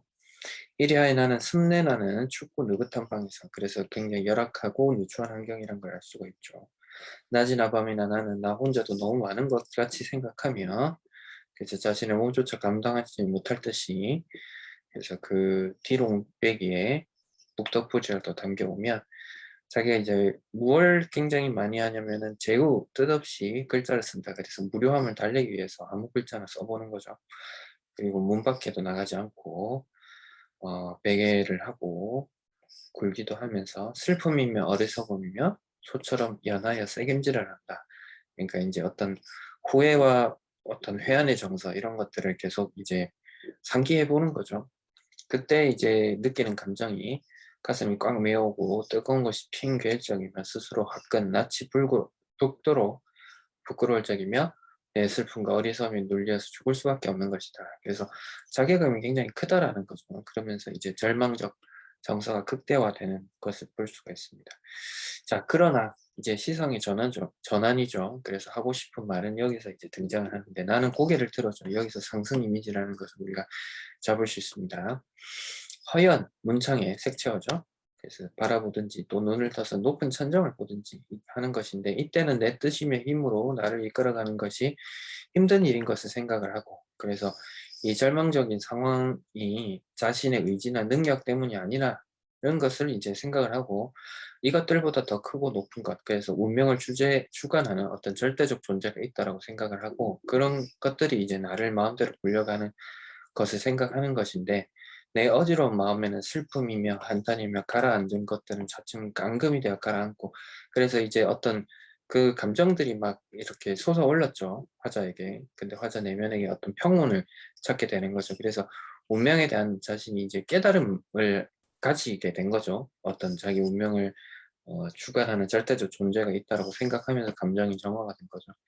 그러면서 이제 외로운 생각만이 드는 쯤 해서는 그래서 더러 나주 손에 살랑살랑 쌀랑눈이 와서 문창을 치기도 한다. 그래서 예, 어떤 좀 향토적인 시어가 좀 등장했다 이렇게 볼 수가 있을 것 같아요. 그래서 나는 이런 저녁이라 화로를 또 각다가 끼며 무릎을 꿇어보며 아니 먼 뒷산 옆에 바위 섭에 외롭이 서서 어도 오는데 하얀이 눈을 맞은 그 마른 잎새는 살랑살랑 소리도 나고 눈을 맞은 그래서 외로움과 추위를 견디는 갈매나무의 모습을 이렇게 묘사를 하고 있습니다. 그리고 무릎을 꿇는다는 것은 어떤 그 힘의 굴복을 했다 이런 게 아니고 의지적이고 좀 숙연한 태도가 보인다 이렇게 보면 좋을 것 같아요. 자 그러면서 이 마지막 줄이 이제 조금 자주 등장하는 시어 중에 하나인데 그 드물다고 그 드물다는 굳고 정한은 맑으냐는 뜻입니다. 갈매나무라는 나무를 생각하는 것이었다. 그래서 화자 자신과 동일시되는 객관적인 상관물이다 이렇게 볼 수가 있겠습니다. 그래서 이 갈매나무라고 하는 것은 이렇게 이제 외롭고 고단한 상황이 굴하지 않으려는 화자의 모습과 이제 대응되는 그래서 화자도 이제 그렇게 살아가고자 하는 그런 모습이라고 우리가 보면 될 것 같아요. 자, 나의 시는 김수영의 그 방을 생각하면 이제 김수영 시인이 이제 참여 시인이죠. 그래서 어떤 그 세상의 어떤 그 혁명이나 이런 것들에 대한 울분들 그리고 그런 이야기들을 많이 털어놓는 시인이다. 그래서 이 시도 4.19 혁명을 그 배경으로 하고 있습니다. 그래서 4.19 혁명의 정신이 이제 좀 변질했다. 그래서 민주당이 집권을 했지만 혁명 정신이 이어지지 못하고 있던 그런 상황에 대해서 좀 비판하는 그런 시다. 이렇게 좀 보면 될 것 같아요. 그래서 방의 의미도 잘 살펴보면서 읽어보면 좋을 것 같습니다. 자, 혁명은 안 되고 나는 방만 바꾸어버렸다라고 하죠. 그래서 그 화자가 추구하는 가치를 이루지 못하고 시간이 지나가 버린 겁니다. 그래서 혁명 실패에 따른 좌절과 무게감을 벗어나고자 하는 의식이 투영된 거죠. 방을 바꾸었다. 그래서 방이라는 것이 의식을 지배하는 공간인데 그 방을 바꾸었다는 거죠. 그래서 그 방의 벽, 그 방이라고 한 것은 이제 과거의 방을 얘기하는 겁니다. 혁명 정신이 깃든 방. 그래서 그 벽에는 싸우라, 싸우라, 싸우라는 말이 헛소리처럼 아직도 어둠을 지키고 있을 것이다. 그래서 혁명 정신이 깃든 말을 이제 헛소리랑 연결한 거죠. 왜냐하면 혁명은 성공했으나 그렇게 이제 후에 이제 그 어떤 혁명 정신이 이어지지 못하고 있었기 때문에 이거를 이제 헛소리하고 연결을 했습니다. 나는 모든 노래를 그 노래라는 것은 젊은 날의 혁명에 대한 열정이죠. 그래서 그 방에 남기고 왔을 게다. 그래서 혁명이 좌절된 화자의 상황입니다. 그렇듯 이제 나의 가슴은 이유 없이 메말랐다. 그래서 혁명의 좌절로 인한 화자의 실망감을 이야기하는 거죠. 자, 그래서 그 방의 벽은 나의 가슴이고 나의 사지일까? 그러면서 방과 화자 자신을 동일시합니다. 자, 일하라, 일하라, 일하라는 말이 그래서 이 싸우라, 일하라 이런 말을 이제 헛소리하고 연결합니다. 헛소리처럼 아직도 나의 가슴을 물리고 있지만 나는 그 노래도 그 전의 노래도 함께 다 잊어버리고 말았다. 잊어버리고 말았다라고 하면서 자신이 이제 혁명하고 좀 멀어진 사람이다. 라는 어떤 그런 식으로 이야기하고 있지만 사실 이건 이제 반어적 표현으로 우리가 이해를 해야 됩니다. 그래서 화자는 이 혁명을 향한 의지 이런 것들을 잊지 않고 있다. 우리가 봐야 됩니다. 왜냐하면 뒤로 가서 읽어보면 그런 것들이 오히려 더 잘 드러납니다. 자, 혁명은 안 되고 나는 방만 바꾸어 버렸다. 그래서 화자의 의식이죠. 이런 유사한 형태의 문장이 계속 반복되고 있습니다. 그죠? 자, 그래서 나는 이제 녹슬은 펜과 뼈와 광귀. 그래서 그 하자 현재 상황을 이제 비유하는 말이죠. 그래서 신념과 의지가 사라지고 일상사에 익숙해진 화자의 모습입니다. 그래서 이제 그런 것들. 그래서 이 혁명이 실패하고 나는 내 의식을 바꾸었다. 이런 정도로 도풀이가 될 수 있습니다. 그래서 이 가벼움, 혹시나 역사일지 모르는 이 가벼움을 나는 나의 재산으로 삼았다. 그래서 이 혁명이 좌절된 이 실망감을 이제 재산으로 삼고 있다. 이렇게 봐야 되겠죠. 자, 그래서 이 실망의 가벼움이라고 하는 것은 진실로 무거워야 할 실망의 무거움을 가벼움으로 삼으려는 역설적 상황이다. 이렇게 해석해줘도 될 것 같습니다. 자, 혁명은 안 되고 나는 방만 바꾸었지만 나의 입속에는 달콤한 의지의 잔재 대신 다시 스디슨, 담배찐, 냄새만 살아났지만 이라고 합니다. 그래서 달콤함과 스디슨이 대비되고 있죠. 그래서 화자가 지향해 온 것과 괴리된 화자의 씁쓸한 정서를 부각하고 있습니다. 그래서 방을 잃고 낙서를 잃고 기대를 잃고 노래를 잃고 가벼움마저 잃어도, 그래서 과거의 화자를 지탱해 주던 모든 것들을 다 잃었다. 그래서 그렇지만 이제 나는 무엇인지 모르게 이쁘고 나의 가슴이 이유 없이 풍성하다라고 합니다. 근데 이제 마지막 연이 상당히 중요한데, 이제 잃었다까지 있으면 이 시는 어떤 그 혁명 좌절에 대한 화자의 어떤 그 뭐 슬픔이나 또 후회나 이런 것들을 토로하는 시로 끝나겠지만, 기쁘고 풍성하다는 감정이 드러났습니다. 그래서 이걸 통해서 알 수 있는 것은 뭐냐면, 화자가 여전히 혁명에 대해서 일말의 희망을 갖고 있고, 그렇게 우리가 짐작할 수 있겠다, 이렇게 볼 수 있겠습니다.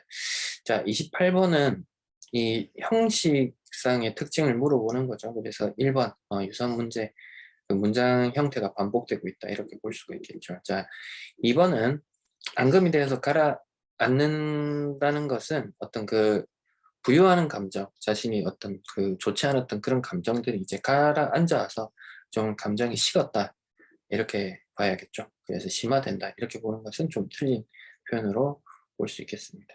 자, 30번은 답이 4번인데, 그 문창 너머의 더 크고 높은 것은 이제 화자를 지배하는 어떤 절대적 존재의 의미였죠. 그래서 그런 존재들이 자신의 운명을 결정짓고 있었기 때문에 자신이 어떤 가지고 있는 어떤 운명론적으로 자기 스스로를 바라보고 있다, 이렇게 봐야겠죠. 그래서 자기가 동일시한다, 이 표현은 좀 틀렸다라고 봐야 될 것 같습니다.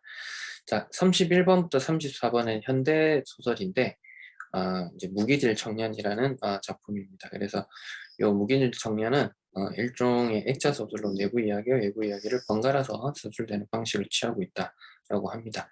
그래서 내부 이야기의 나와 외부 이야기의 나가 이제 유사한 시각, 상이한 시각을 드러내기도 합니다. 그래서 이제 어떻게 그런 것들이 구현되어 있는지 작품을 살펴보면서 한번 볼게요. 자, 그래서 그 앞부분 줄거리를 보면 이제 그 외부 이야기 서술자 나가 우연히 남의 서류 봉투를 들고 오는데, 그 안에 대학원생 이만집이 쓴 내 젊은 날의 비망록이라는 제목의 일기장이 들어있고, 내가 그런 일기를 읽습니다. 그래서 그 이제 여기서부터 이제 내부 이야기가 시작이 되는 거겠죠. 자, 아버지 눈에 눈물이 서려 있더라. 그래서 나는 단숨에 염색 공장을 찾아온 사연을 쏟아놓기 시작했다. 그래서 내부 서술자인 이만집에 대한 이야기라는 것을 우리가 알 수 있습니다. 자, 경집이 형이 사고를 냈다. 그래서 이 둘째 형인데 택시 기사를 하고 있습니다. 그래서 뭔가 타협을 보려고 하는데 잘 안 된다. 그래서 셋째 형이 판사로 있는 동창생을 만나보겠다, 뭐 이런 얘기까지도 나왔습니다. 그래서 여기서 아버지에게는 그냥 알리러 왔다 라는 것들을 볼 때, 아버지가 이제 사고를 수습할 능력이 없다라는 거가 우리가 이제 추측을 할 수 있겠죠. 자, 그래서 그 어떤 이런 시선 속에서 죽음의 어떤 거북이 딱딱한 등딱지를 닮아 있었다라고 합니다. 이런 비유적 표현을 통해서 아들에게 도움을 줄 수 없는 아버지의 무기력함과 절망감이 드러난다, 이렇게 볼 수 있겠네요. 자, 아버지는 큰아버지처럼 농사나 지어야 될 사람이다. 그래서 이제 사실 그 아버지가 상업학교를 나왔는데 이런 환경이 무용지물이다. 그래서 이 뒤에서 이제 요 이야기를 이제 서술하는 그 사람도 이야기를 하지만, 이 서술자는 공무원을 하다가 파면을 당했을 거라고 이제 짐작을 하고 있습니다. 그래서 반풍수 집안 망친다. 그래서 가만히 있지 못하고 일을 벌리다가 그르치는 경우를 일컫는 말입니다.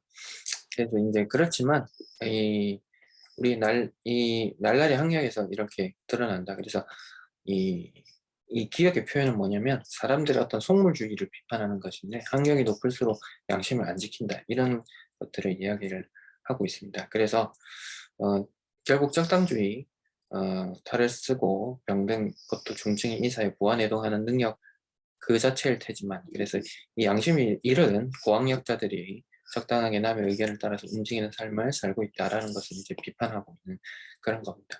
그 셋째 형은 이제 고시를 합격한 인물입니다. 그래서 이제 셋째 형은 그래서 이제 굉장히 계산적이고 냉정하다라는 것이 행한이 엉덩이를 털고 일어서던 셋째형이라고 이제 표현을 하죠. 그래서 이런 것들을 우리가 볼 때 이제 이 사람의 성격을 행동을 통해서 간접적으로 제시했다 이렇게 우리가 알 수 있겠습니다. 그죠?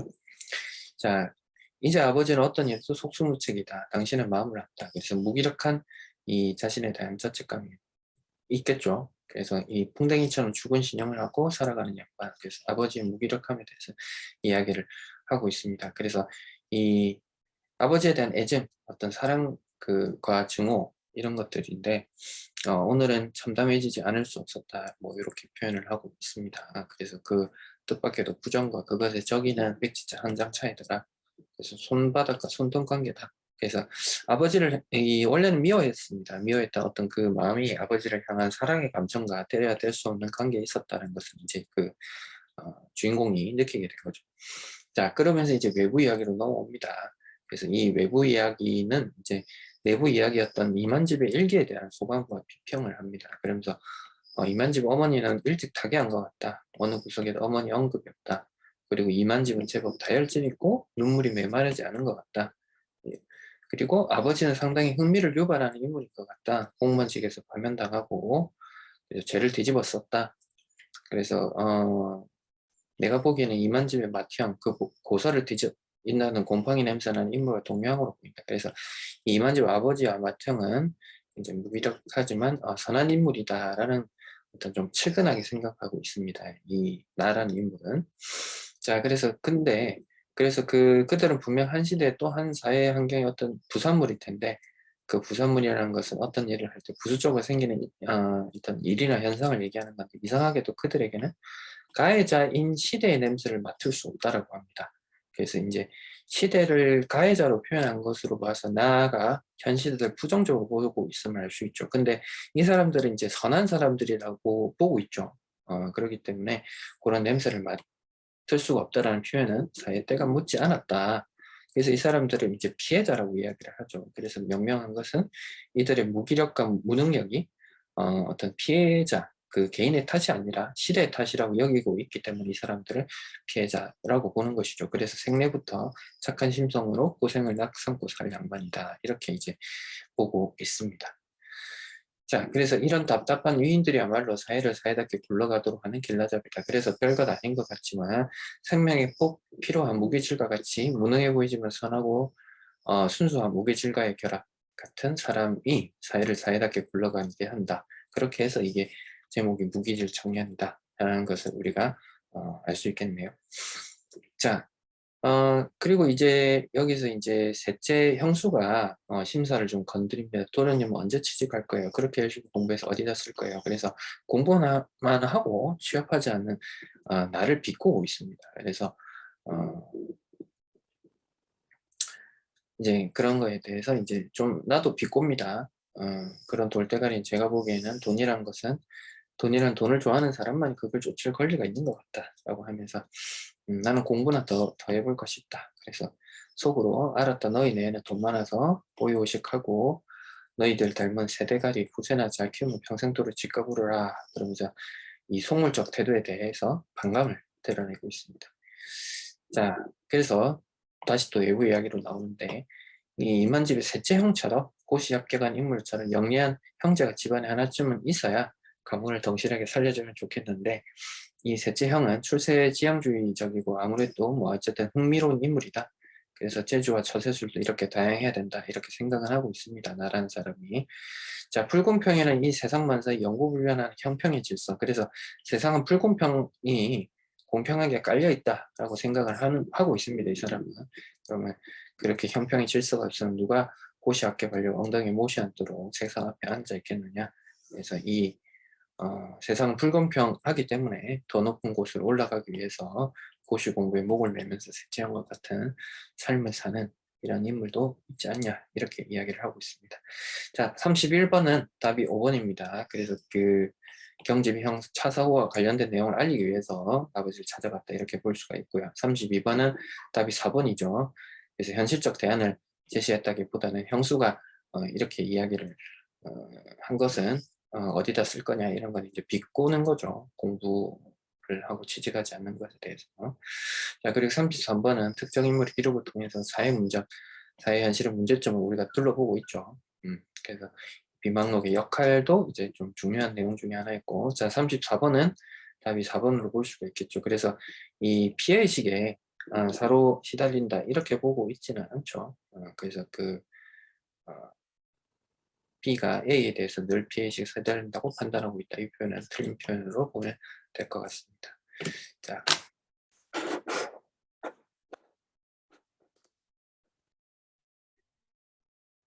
자, 35번부터는 이제 언어와 매체인데, 우리가 이제 요 언어와 매체를 직접 풀어보는 게 처음일 거예요. 고3 모의고사에서만 등장을 하니까.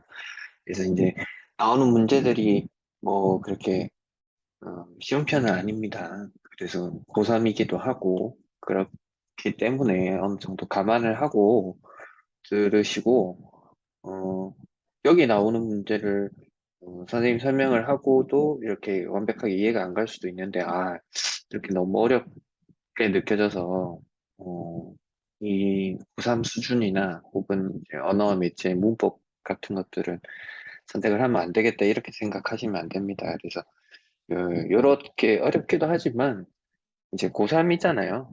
고3이고 여러분들은 중3 혹은 고1인데, 미리 풀어보는 거기 때문에 어느 정도, 이런 정도 수준의 문제가 출제가 되는구나. 이런 게 고3 모의고사구나. 감정도 잡으시는 정도. 그리고 이제 선생님 하는 이야기의 어떤 개괄적인, 세부적인 내용까지도 다 알아들으면 더 좋고요. 그리고 이제 개괄적인 내용들 정도만 이해를 해도 괜찮습니다. 그래서 그런 거 바탕으로 해서 자, 설명해 보겠습니다. 자, 35번 문제는 우리 이제 자문군 단순화에 대해서 이제 얘기를 하는데 아는 친구도 있고 모르는 친구도 있을 거예요. 그래서 간단하게 설명하면 음절말, 여기를 뜻합니다. 음절말에 두 개의 자음이 놓일 때 둘 중 하나의 자음만 남고 나머지 자음은 단락하는 의문 현상을 우리가 자문군 단순화라고 합니다. 그래서 이 5개의 예시가 나와 있는데 간단하게 읽어보면 이 장군 단순화가 일어난 이후에 비음화, 유음화 이건 알고 있죠. 그래서 이런 것들이 일어나는 경우도 있고 장군 단순화가 일어나지 않는 경우도 있습니다. 뭐냐면 이 국외음화가 되거나 그 다음 음절 처음에 놓은 자음이 축약이 되면 일어나지 않는다. 그리고 이 장군 단순화 모음으로 시작하는 형식 형태소와 와서 자음이 연음되면 일어나지 않는다. 이렇게 이야기를 합니다.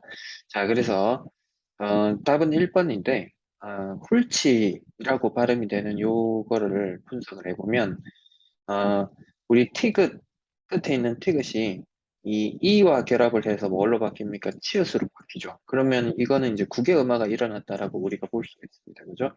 그래서 이제 국외음화가 일어났기 때문에 우리가 앞에서 봤던 장군 단순화라고 하는 것은 둘 중에 하나가 탈락을 하게 되는 건데 이건 탈락이 아니고 축약이 된 거죠.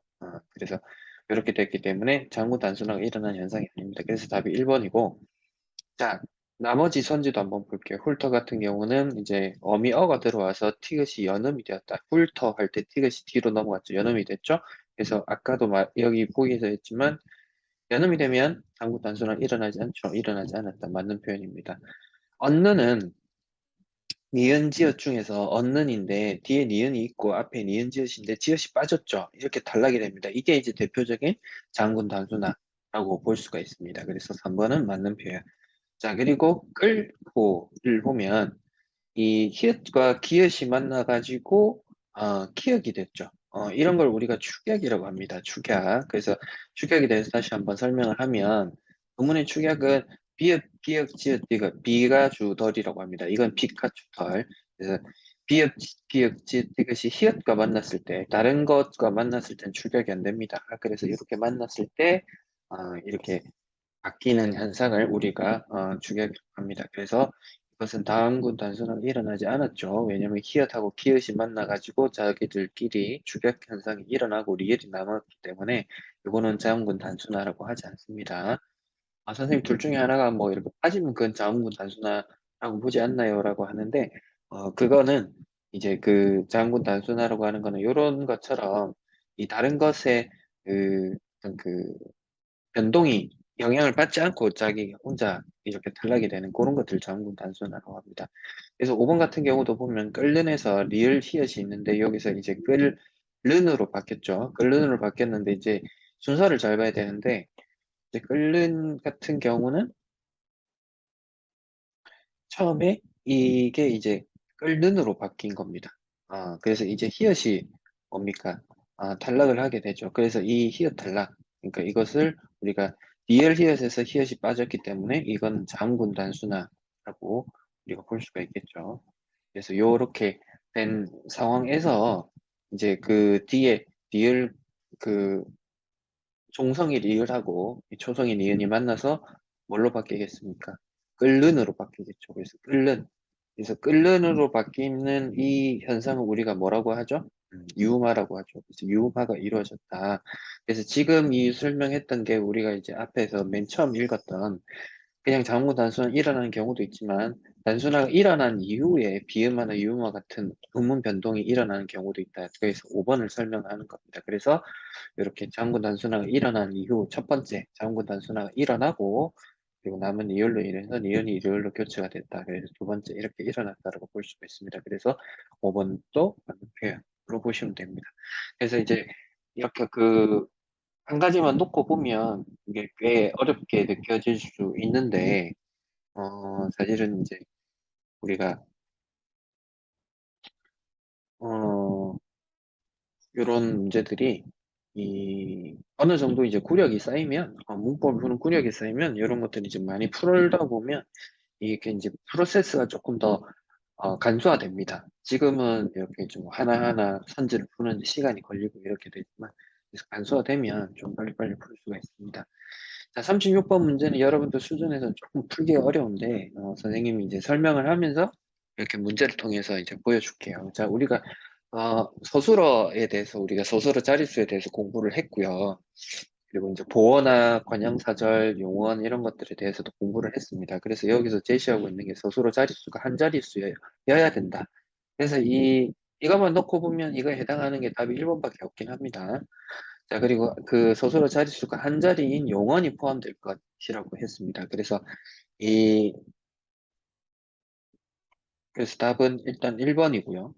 1번이고, 관형사절 속에 보어가 포함될 것이라는 조건을 줬습니다. 그래서 이제 처음에 일단 풀다 보면 이게 굉장히 조금 당황스러울 수 있어요. 어렵게 느껴질 수도 있는데, 차근차근하게 보면, 자, 이 화단도 아닌 곳에, 우리가 이제 여기 관형사절 속에 보어가 찾아야 되는데, 이 관형사절 속이 관형사절이라고 하는 것은 이제 체온을 수식하게 되는 거죠.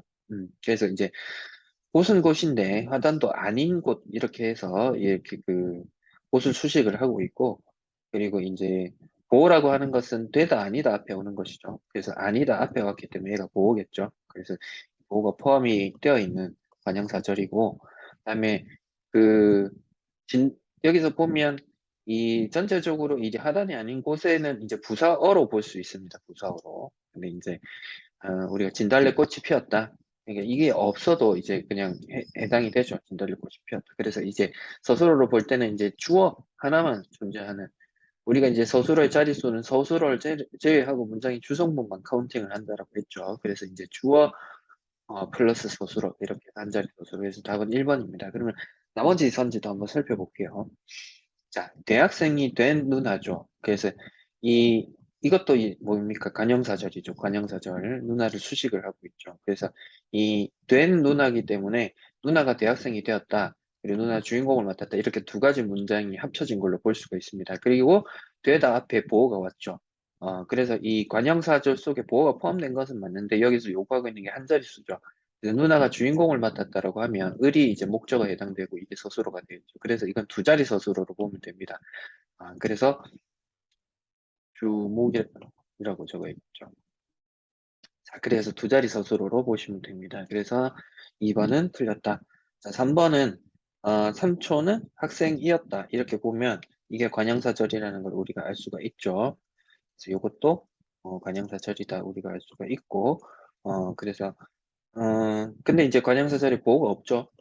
그리고 이제 3초는 40살이 되었다. 이렇게 볼 수 있겠죠. 그러면 되다 아니다 앞에 오는 게 보호니까 이렇게 주어, 보어, 서술어 이렇게 해서 이것도 두 자리 서술어로 보면 될 것 같습니다.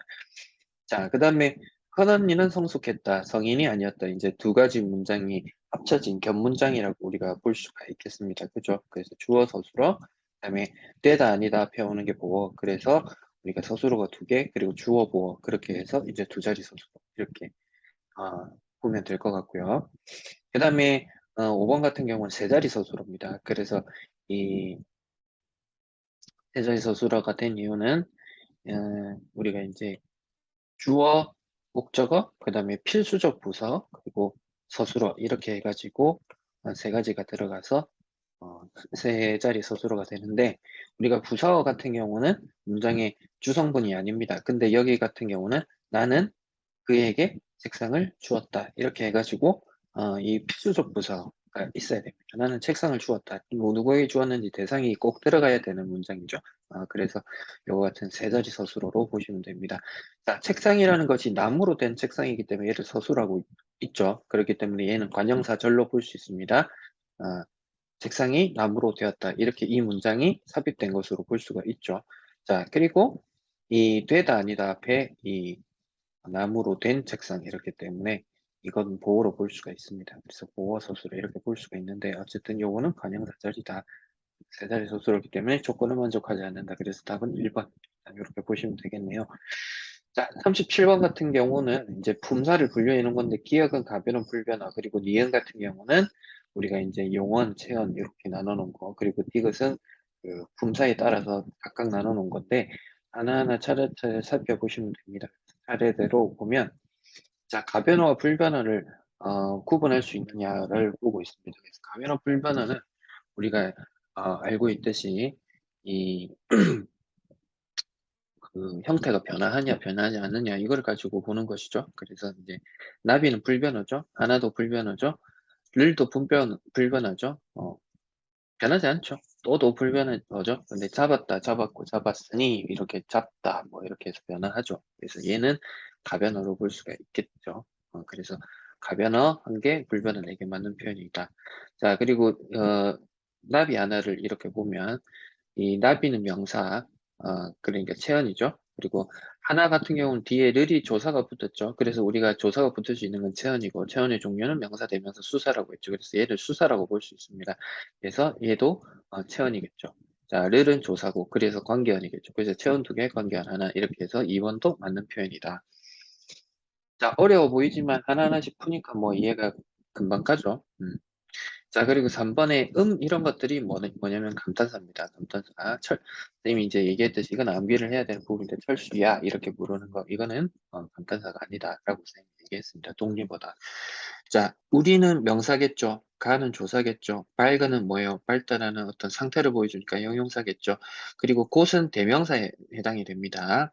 뒤에 조사가 붙은 걸로 봐서 체언이라는 것을 알 수가 있고, 명사라고 볼 수는 없고, 그렇다고 수사는 아니겠죠. 그럼 대명사겠죠. 그래서 대명사로 분류를 하시면 되고, 지칭하는 것이죠.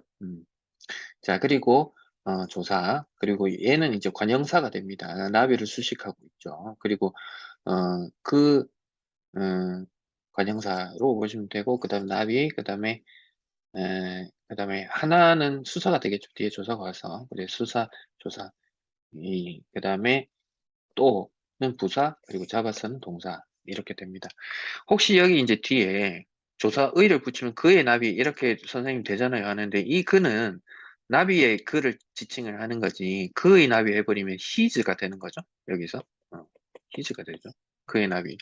그러니까 무조건 붙였을 때 그게 뜻이 어떻게 되는지를 보고 이제 판단을 하셔야 됩니다. 자, 4번 같은 경우는 빨그는 형용사고 잡아서는 동사죠. 그래서 이 니은으로 분류를 하면 둘 다 용언에 해당이 됩니다. 그래서 다른 부류로 분류한다는 말이 틀렸습니다. 자, 5번은 잡아서가 이제 동사이죠. 그래서 잡아서를 수식하고 있죠. 또 잡았어라고 해서. 그래서 수식은. 그래서 이제 품사로 분류를 하면 그는 관형사 또는 부사 이렇게 보시면 됩니다. 자, 그 다음에 38번 같은 경우는 이제 38, 39는 약간 어려운데 선생님이 예시를 갖고 설명을 하겠습니다. 그래서 여기 나와 있는 이 내용들인데, 일단 설명을 갖고 보면 우리가 시원한 웃음을 크게 웃음 이게 이제 그 밑에서 나온 내용들인데 이제 웃음을 어떻게 우리가 볼 것이냐라는 게 이제 존재합니다. 그래서 여러분들 이 부분은 조금 암기를 해주시는 게 필요해요. 사례들을 가지고 예시를 들어 드릴 테니까. 자, 그래서 시원한 웃음이라고 했죠. 그래서 시원한은 관형어에 해당이 됩니다. 그래서 왜냐면 웃음을 수식하고 있죠. 얘가 명사고. 그래서 그 뒤에 이렇게 수식을 하고 있기 때문에 이제 얘가 관형어고. 그래서 이 시원한 웃음이라고 해서 명사는 활용이 되지 않죠. 그래서 이 음은 웃다라는 동사를 이제 음을 붙여서 이제 명사 파생 전미사가 되면서 명사를 만들어줬다라고 이야기를 합니다. 자, 근데 여기서 이제 크게 웃음은 시험을 크게 뭐 어쩌고저쩌고 했다 이렇게 나와 있는데 크게 웃으면 했을 때 여기 앞에 붙어 있는 게 부사죠. 그래서 부사가 이렇게 수식을 하고 있기 때문에 얘는 이제 동사라고 봐야 됩니다. 그래서 동사의 명사형이라고 봐야 되죠. 그래서 이 동사의 명사형의 음은 우리가 볼 때는 같이 음인데 얘는 이제 명사형 의미로 우리가 판단을 해줘야 됩니다. 그래서 이제 이걸 어떻게 판별을 할 수 있냐? 이 뒤에 온 이 웃음이 이 서술어의 기능을 갖고 있느냐를 봐야 됩니다. 우리가 서술어의 기능이 있다라는 것은 활용이 가능하다라는 것이죠. 그래서 어떤 뜻이냐면 그가 크게 웃다 이렇게 되죠. 크게 웃다. 시원한 웃음은 이렇게 웃음이라는 명사 자체를 수식을 하고 있죠. 관형어를. 근데 이제 크게 웃음은 크게 웃다. 그리고 크게 웃었음. 우리 어짓도 들어가죠. 여기에. 시원한 웃었음 이런 건 없죠. 근데 크게 웃었음 이래서 이렇게 해서 선어말 어미랑 활용이 가능하죠. 그러니까 이거는 이제 전미사랑 활용이 가능하고 이거는 이제 어미하고 활용이 가능한 거죠. 선어말 어미하고 그죠? 그래서 이제 이 앞에 어이라는 선어말 어미, 선어말 어미는 앞에 붙는다라고 얘기를 했죠. 이 선어말 어미가 들어갈 수가 있기 때문에 크게 웃었음이 가능하기 때문에 이건 동사의 명사형. 이렇게 봐주셔야 됩니다. 그래서 이 소설의 기능을 갖고 있느냐 없느냐에 따라서 이렇게 달라지게 되는데 요걸 이제 구분하는 게 문법에서 조금 어려운 파트 중에 하나입니다. 그래서 요 부분들 이렇게 알아주셔야 되고 자, 그 다음에 하나 더 이렇게 비슷한 걸 가지고 설명을 하면 뭐 지호가 예쁜 그림을 멋지게 그림 이런 문장이 있을 수 있어요. 그러면 이제 우리가 그냥 예전에 잘 모르고 볼 때는 이 그림과 이 그림은 같은 명사다 이렇게 보기가 쉬웠습니다. 근데 이제 우리는 이제 문법을 조금 더 고차원적으로 배우는 입장에서 보면 이제 그림을 수식하고 있는 것이 이 품사는 형용사인데 이제 관형어죠. 관형어가 이렇게 수식을 하고 있습니다. 그죠? 그래서 이렇게 된 명사는 이 그리다라는 동사에 음이 붙어서 명사 파생 전미사가 됐다. 이렇게 봐야 됩니다. 근데 이제 뒤에 있는 것이 이제 부사어죠. 부사어가 이제 멋지게 그림 이렇게 해서 뒤에 거를 수식하고 있죠. 그러니까 부사어의 수식을 받는 거는 결국 뭐다? 서술어라고 볼 수가 있습니다. 그래서 이 그림은 서술의 기능을 가지고 있고 우리가 그래서 풀어보면 이 멋지게 그리다, 멋지게 그렸다, 멋지게 그렸음, 그리었음 이렇게 해서 어시 들어갈 수가 있죠. 그러면 이거는 멋지게 그리다, 멋지게 그리고, 멋지게 그리니, 멋지게 그리었다, 멋지게 그리겠다. 이게 다 활용이 되죠. 그러니까 이게 변화한다는 거죠. 변화하는 거기 때문에 얘는 동사의 명사형, 동사인데 음이라는 명사형 어미가 붙어서 이제 어, 명사 인척을 하고 있는 그런 아이다. 명사 파생 전미사는 이제 명사가 완전히 변화한 거 이런 것을 이야기하는 거죠. 그래서 이렇게 우리가 판단을 해 주셔야 됩니다. 그래서 요런 부분들이 이제 조금 어려운 건데 요거를 암기를 해 주시면 될 것 같아요. 그래서 요 부분들이 이렇게 설명이 나와 있는 부분을 이제 선생님 위해서 이제 풀어서 설명했습니다. 그래서 이렇게 단어와 의미들이 이제 결합을 해서 이렇게 활용이 되는 부분이 있다. 그래서 이제 요 마지막 이제 단락은 이제 중세 국어에 대한 설명이 나와 있습니다. 그래서 우리가 이제 중세 국어를 이제 따로 배우지는 않았는데 중세 국어 같은 경우도 크게 어렵지 않습니다. 여기서 조금 이제 활용이 되는 이런 건데 이것들을 조금만 설명을 하면 이제 우리가 이제 명사 파생 전미사랑 명사형 어미를 배웠습니다. 그래서 이제 명사 파생 전미사라고 하는 것은 우리가 이제 이 39번에서 나오는데 이 뭘로 바뀌냐면 아래하 붙은 의 미음이 붙는 것들은 명사파생 접미사. 그래서 명사형 어미는 음이 붙는다라는 겁니다. 그래서 음이 붙으면 이제 명사형 어미가 된 거고, 이게 붙으면 명사파생 접미사다. 근데 이제 우리가 모음 조화라는 게 있어요. 요거는 이제 뒤에 가서 선생님 설명하면서 다시 이야기하겠습니다. 자, 38번 문제 한번 볼게요.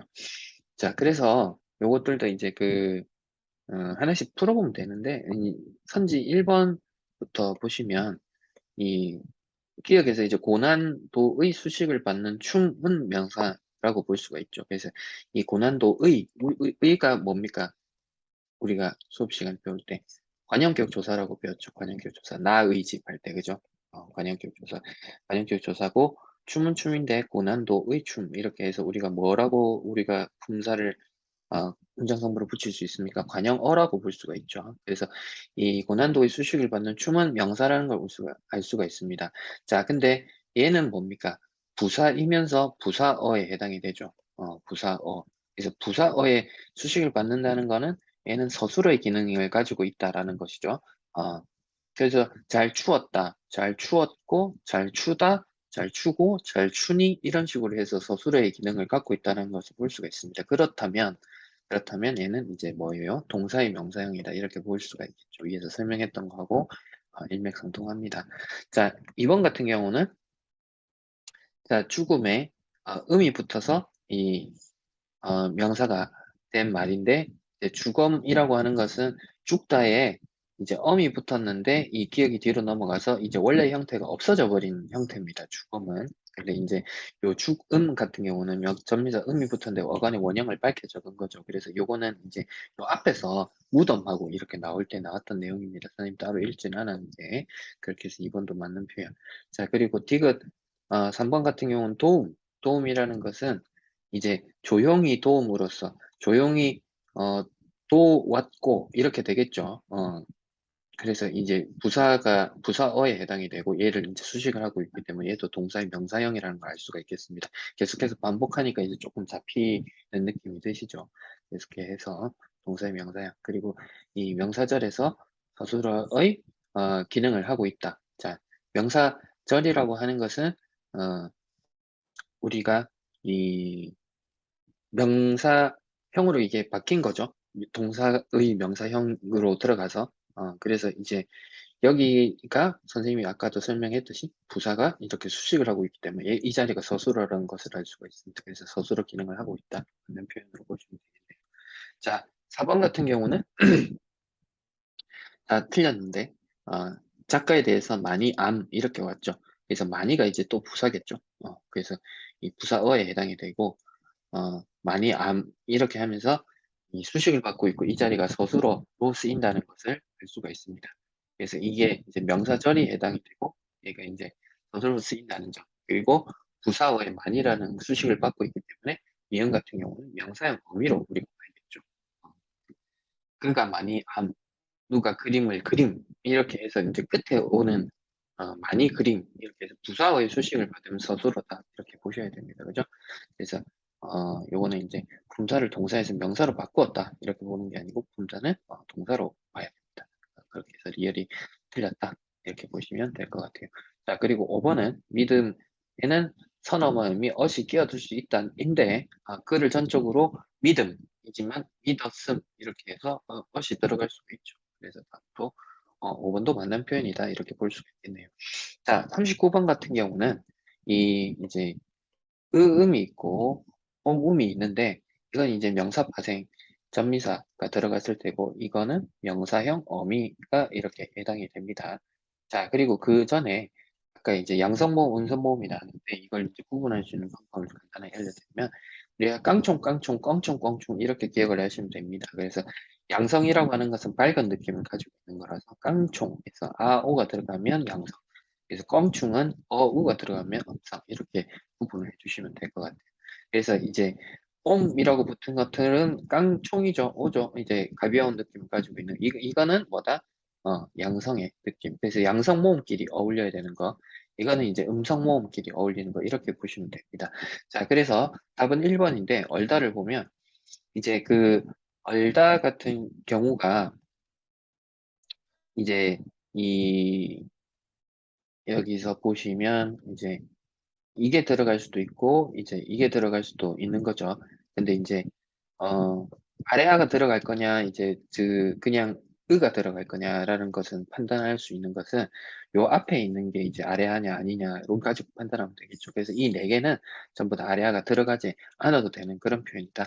왜냐면 이 같이 어울리기 때문에. 그래서 이 앞에서 얼다가 어였기 때문에 이거에 어울리는 거는 그 아래아가 붙지 않는 으가 들어가야 맞는 거겠죠. 그래서 얼음 이렇게 하는 것이 맞고, 자, 그다음에 이제 그 명사형 어미를 볼 때는, 그러니까 이거 이제 설명하는 이유가 뭐냐면 이 예전에는 그 명사 파생 전미사랑 명사형 어미가 다 구분이 같다는 거예요. 그래서 이렇게 구분을 지어줘서 명사 파생 전미사에는 요 형태를 써줬고 명사형 어미 때는 요 형태를 써서 둘 사이가 이제 구분이 안 가는 그런 현상이 빚어진 건 없었는데, 이제 이게 아래아가 소실이 되면서 명사의 어미 형태가 달라지면서 이제 현대 국어에서는 명사 파생 전미사와 명사형 어미 모두가 이렇게 나타나서 이게 명사형 어미인지 명사 파생 전미사인지 구분을 하기 어렵다. 그래서 중세 국어는 어떻게 썼는지를 알아보자. 그런 취지에서 이야기를 하는 겁니다.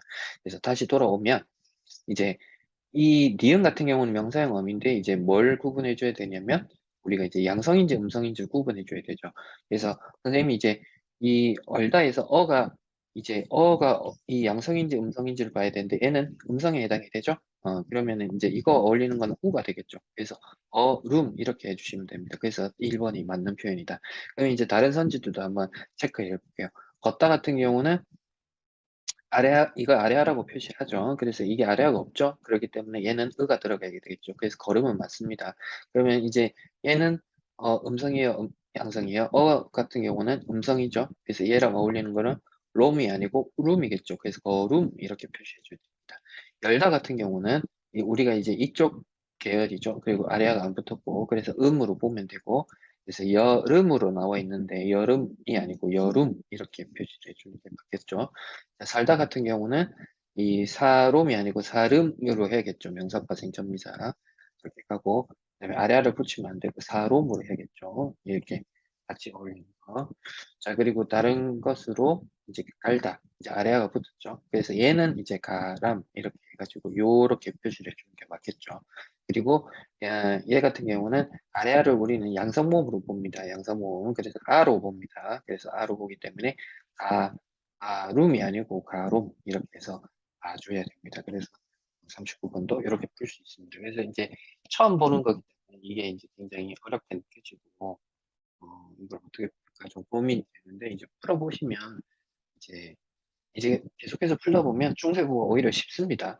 이렇게 되게 기계적으로 나오기 때문에 이제 모를 때는 이게 이제 굉장히 어렵고 잘 파악도 안 되고 이런 측면이 있는데, 풀 수 있는 여지가 훨씬 더 많이 있습니다. 그래서 이렇게 봐주시면 될 것 같고, 자, 40번에서 43번 이제 매체 관련해서 한번 풀어보겠습니다.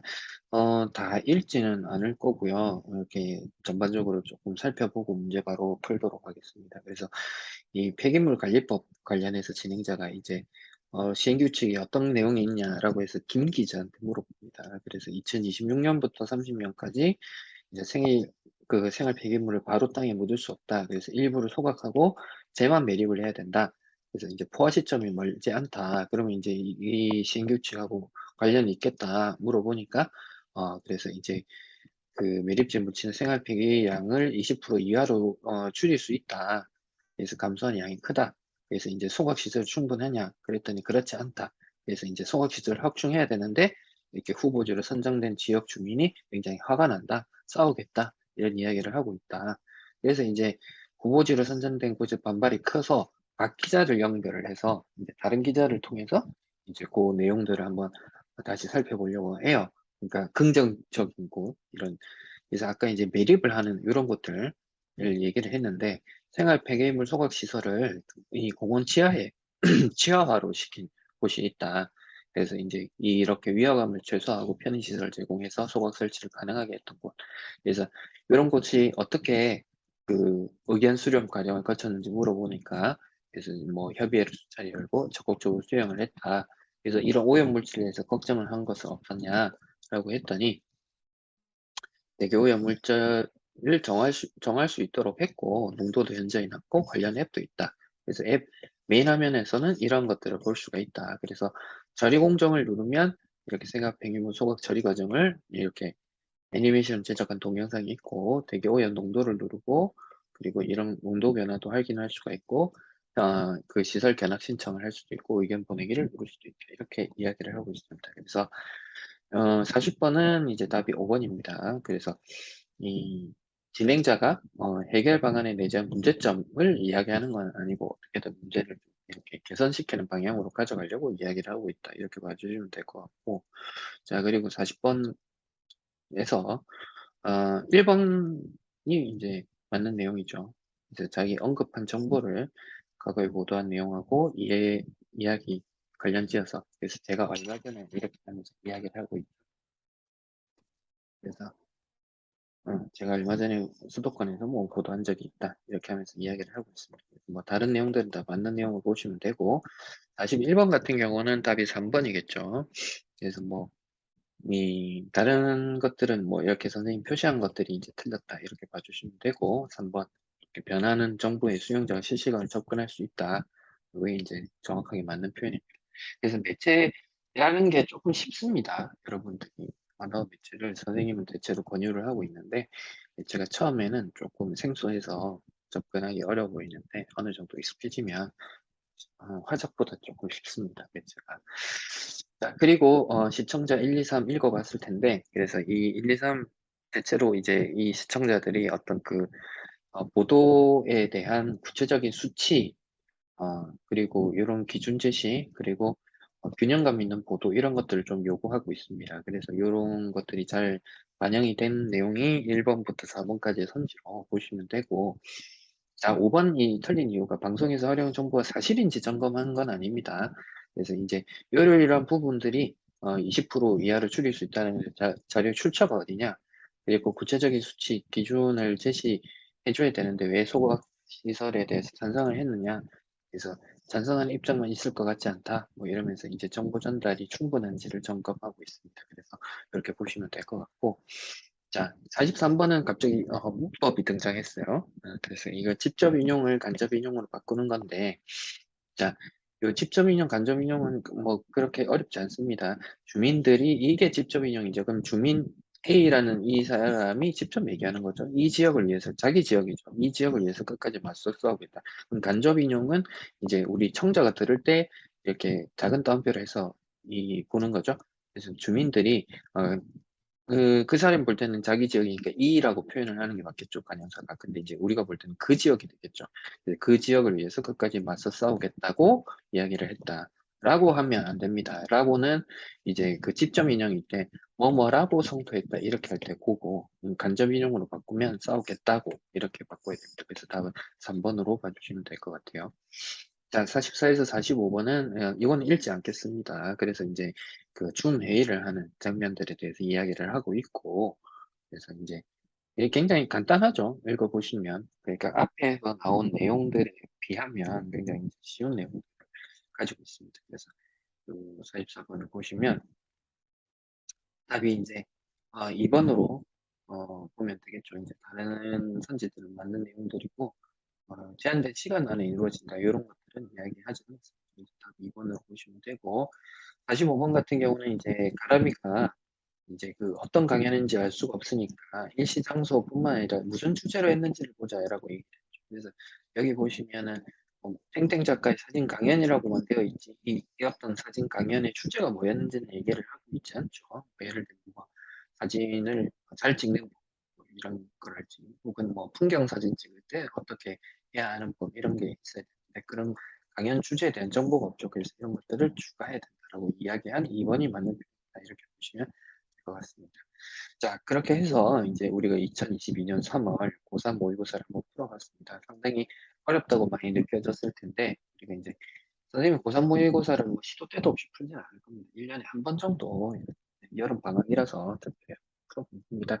그래서 요런 정도의 난이도구나, 이런 것들을 내가 2년 뒤, 3년 뒤 풀어보겠구나, 이렇게 여러분들이 이렇게 참고적으로 알아주시면 될 것 같아요. 자, 오늘 수업은 여기까지 하겠습니다. 감사합니다.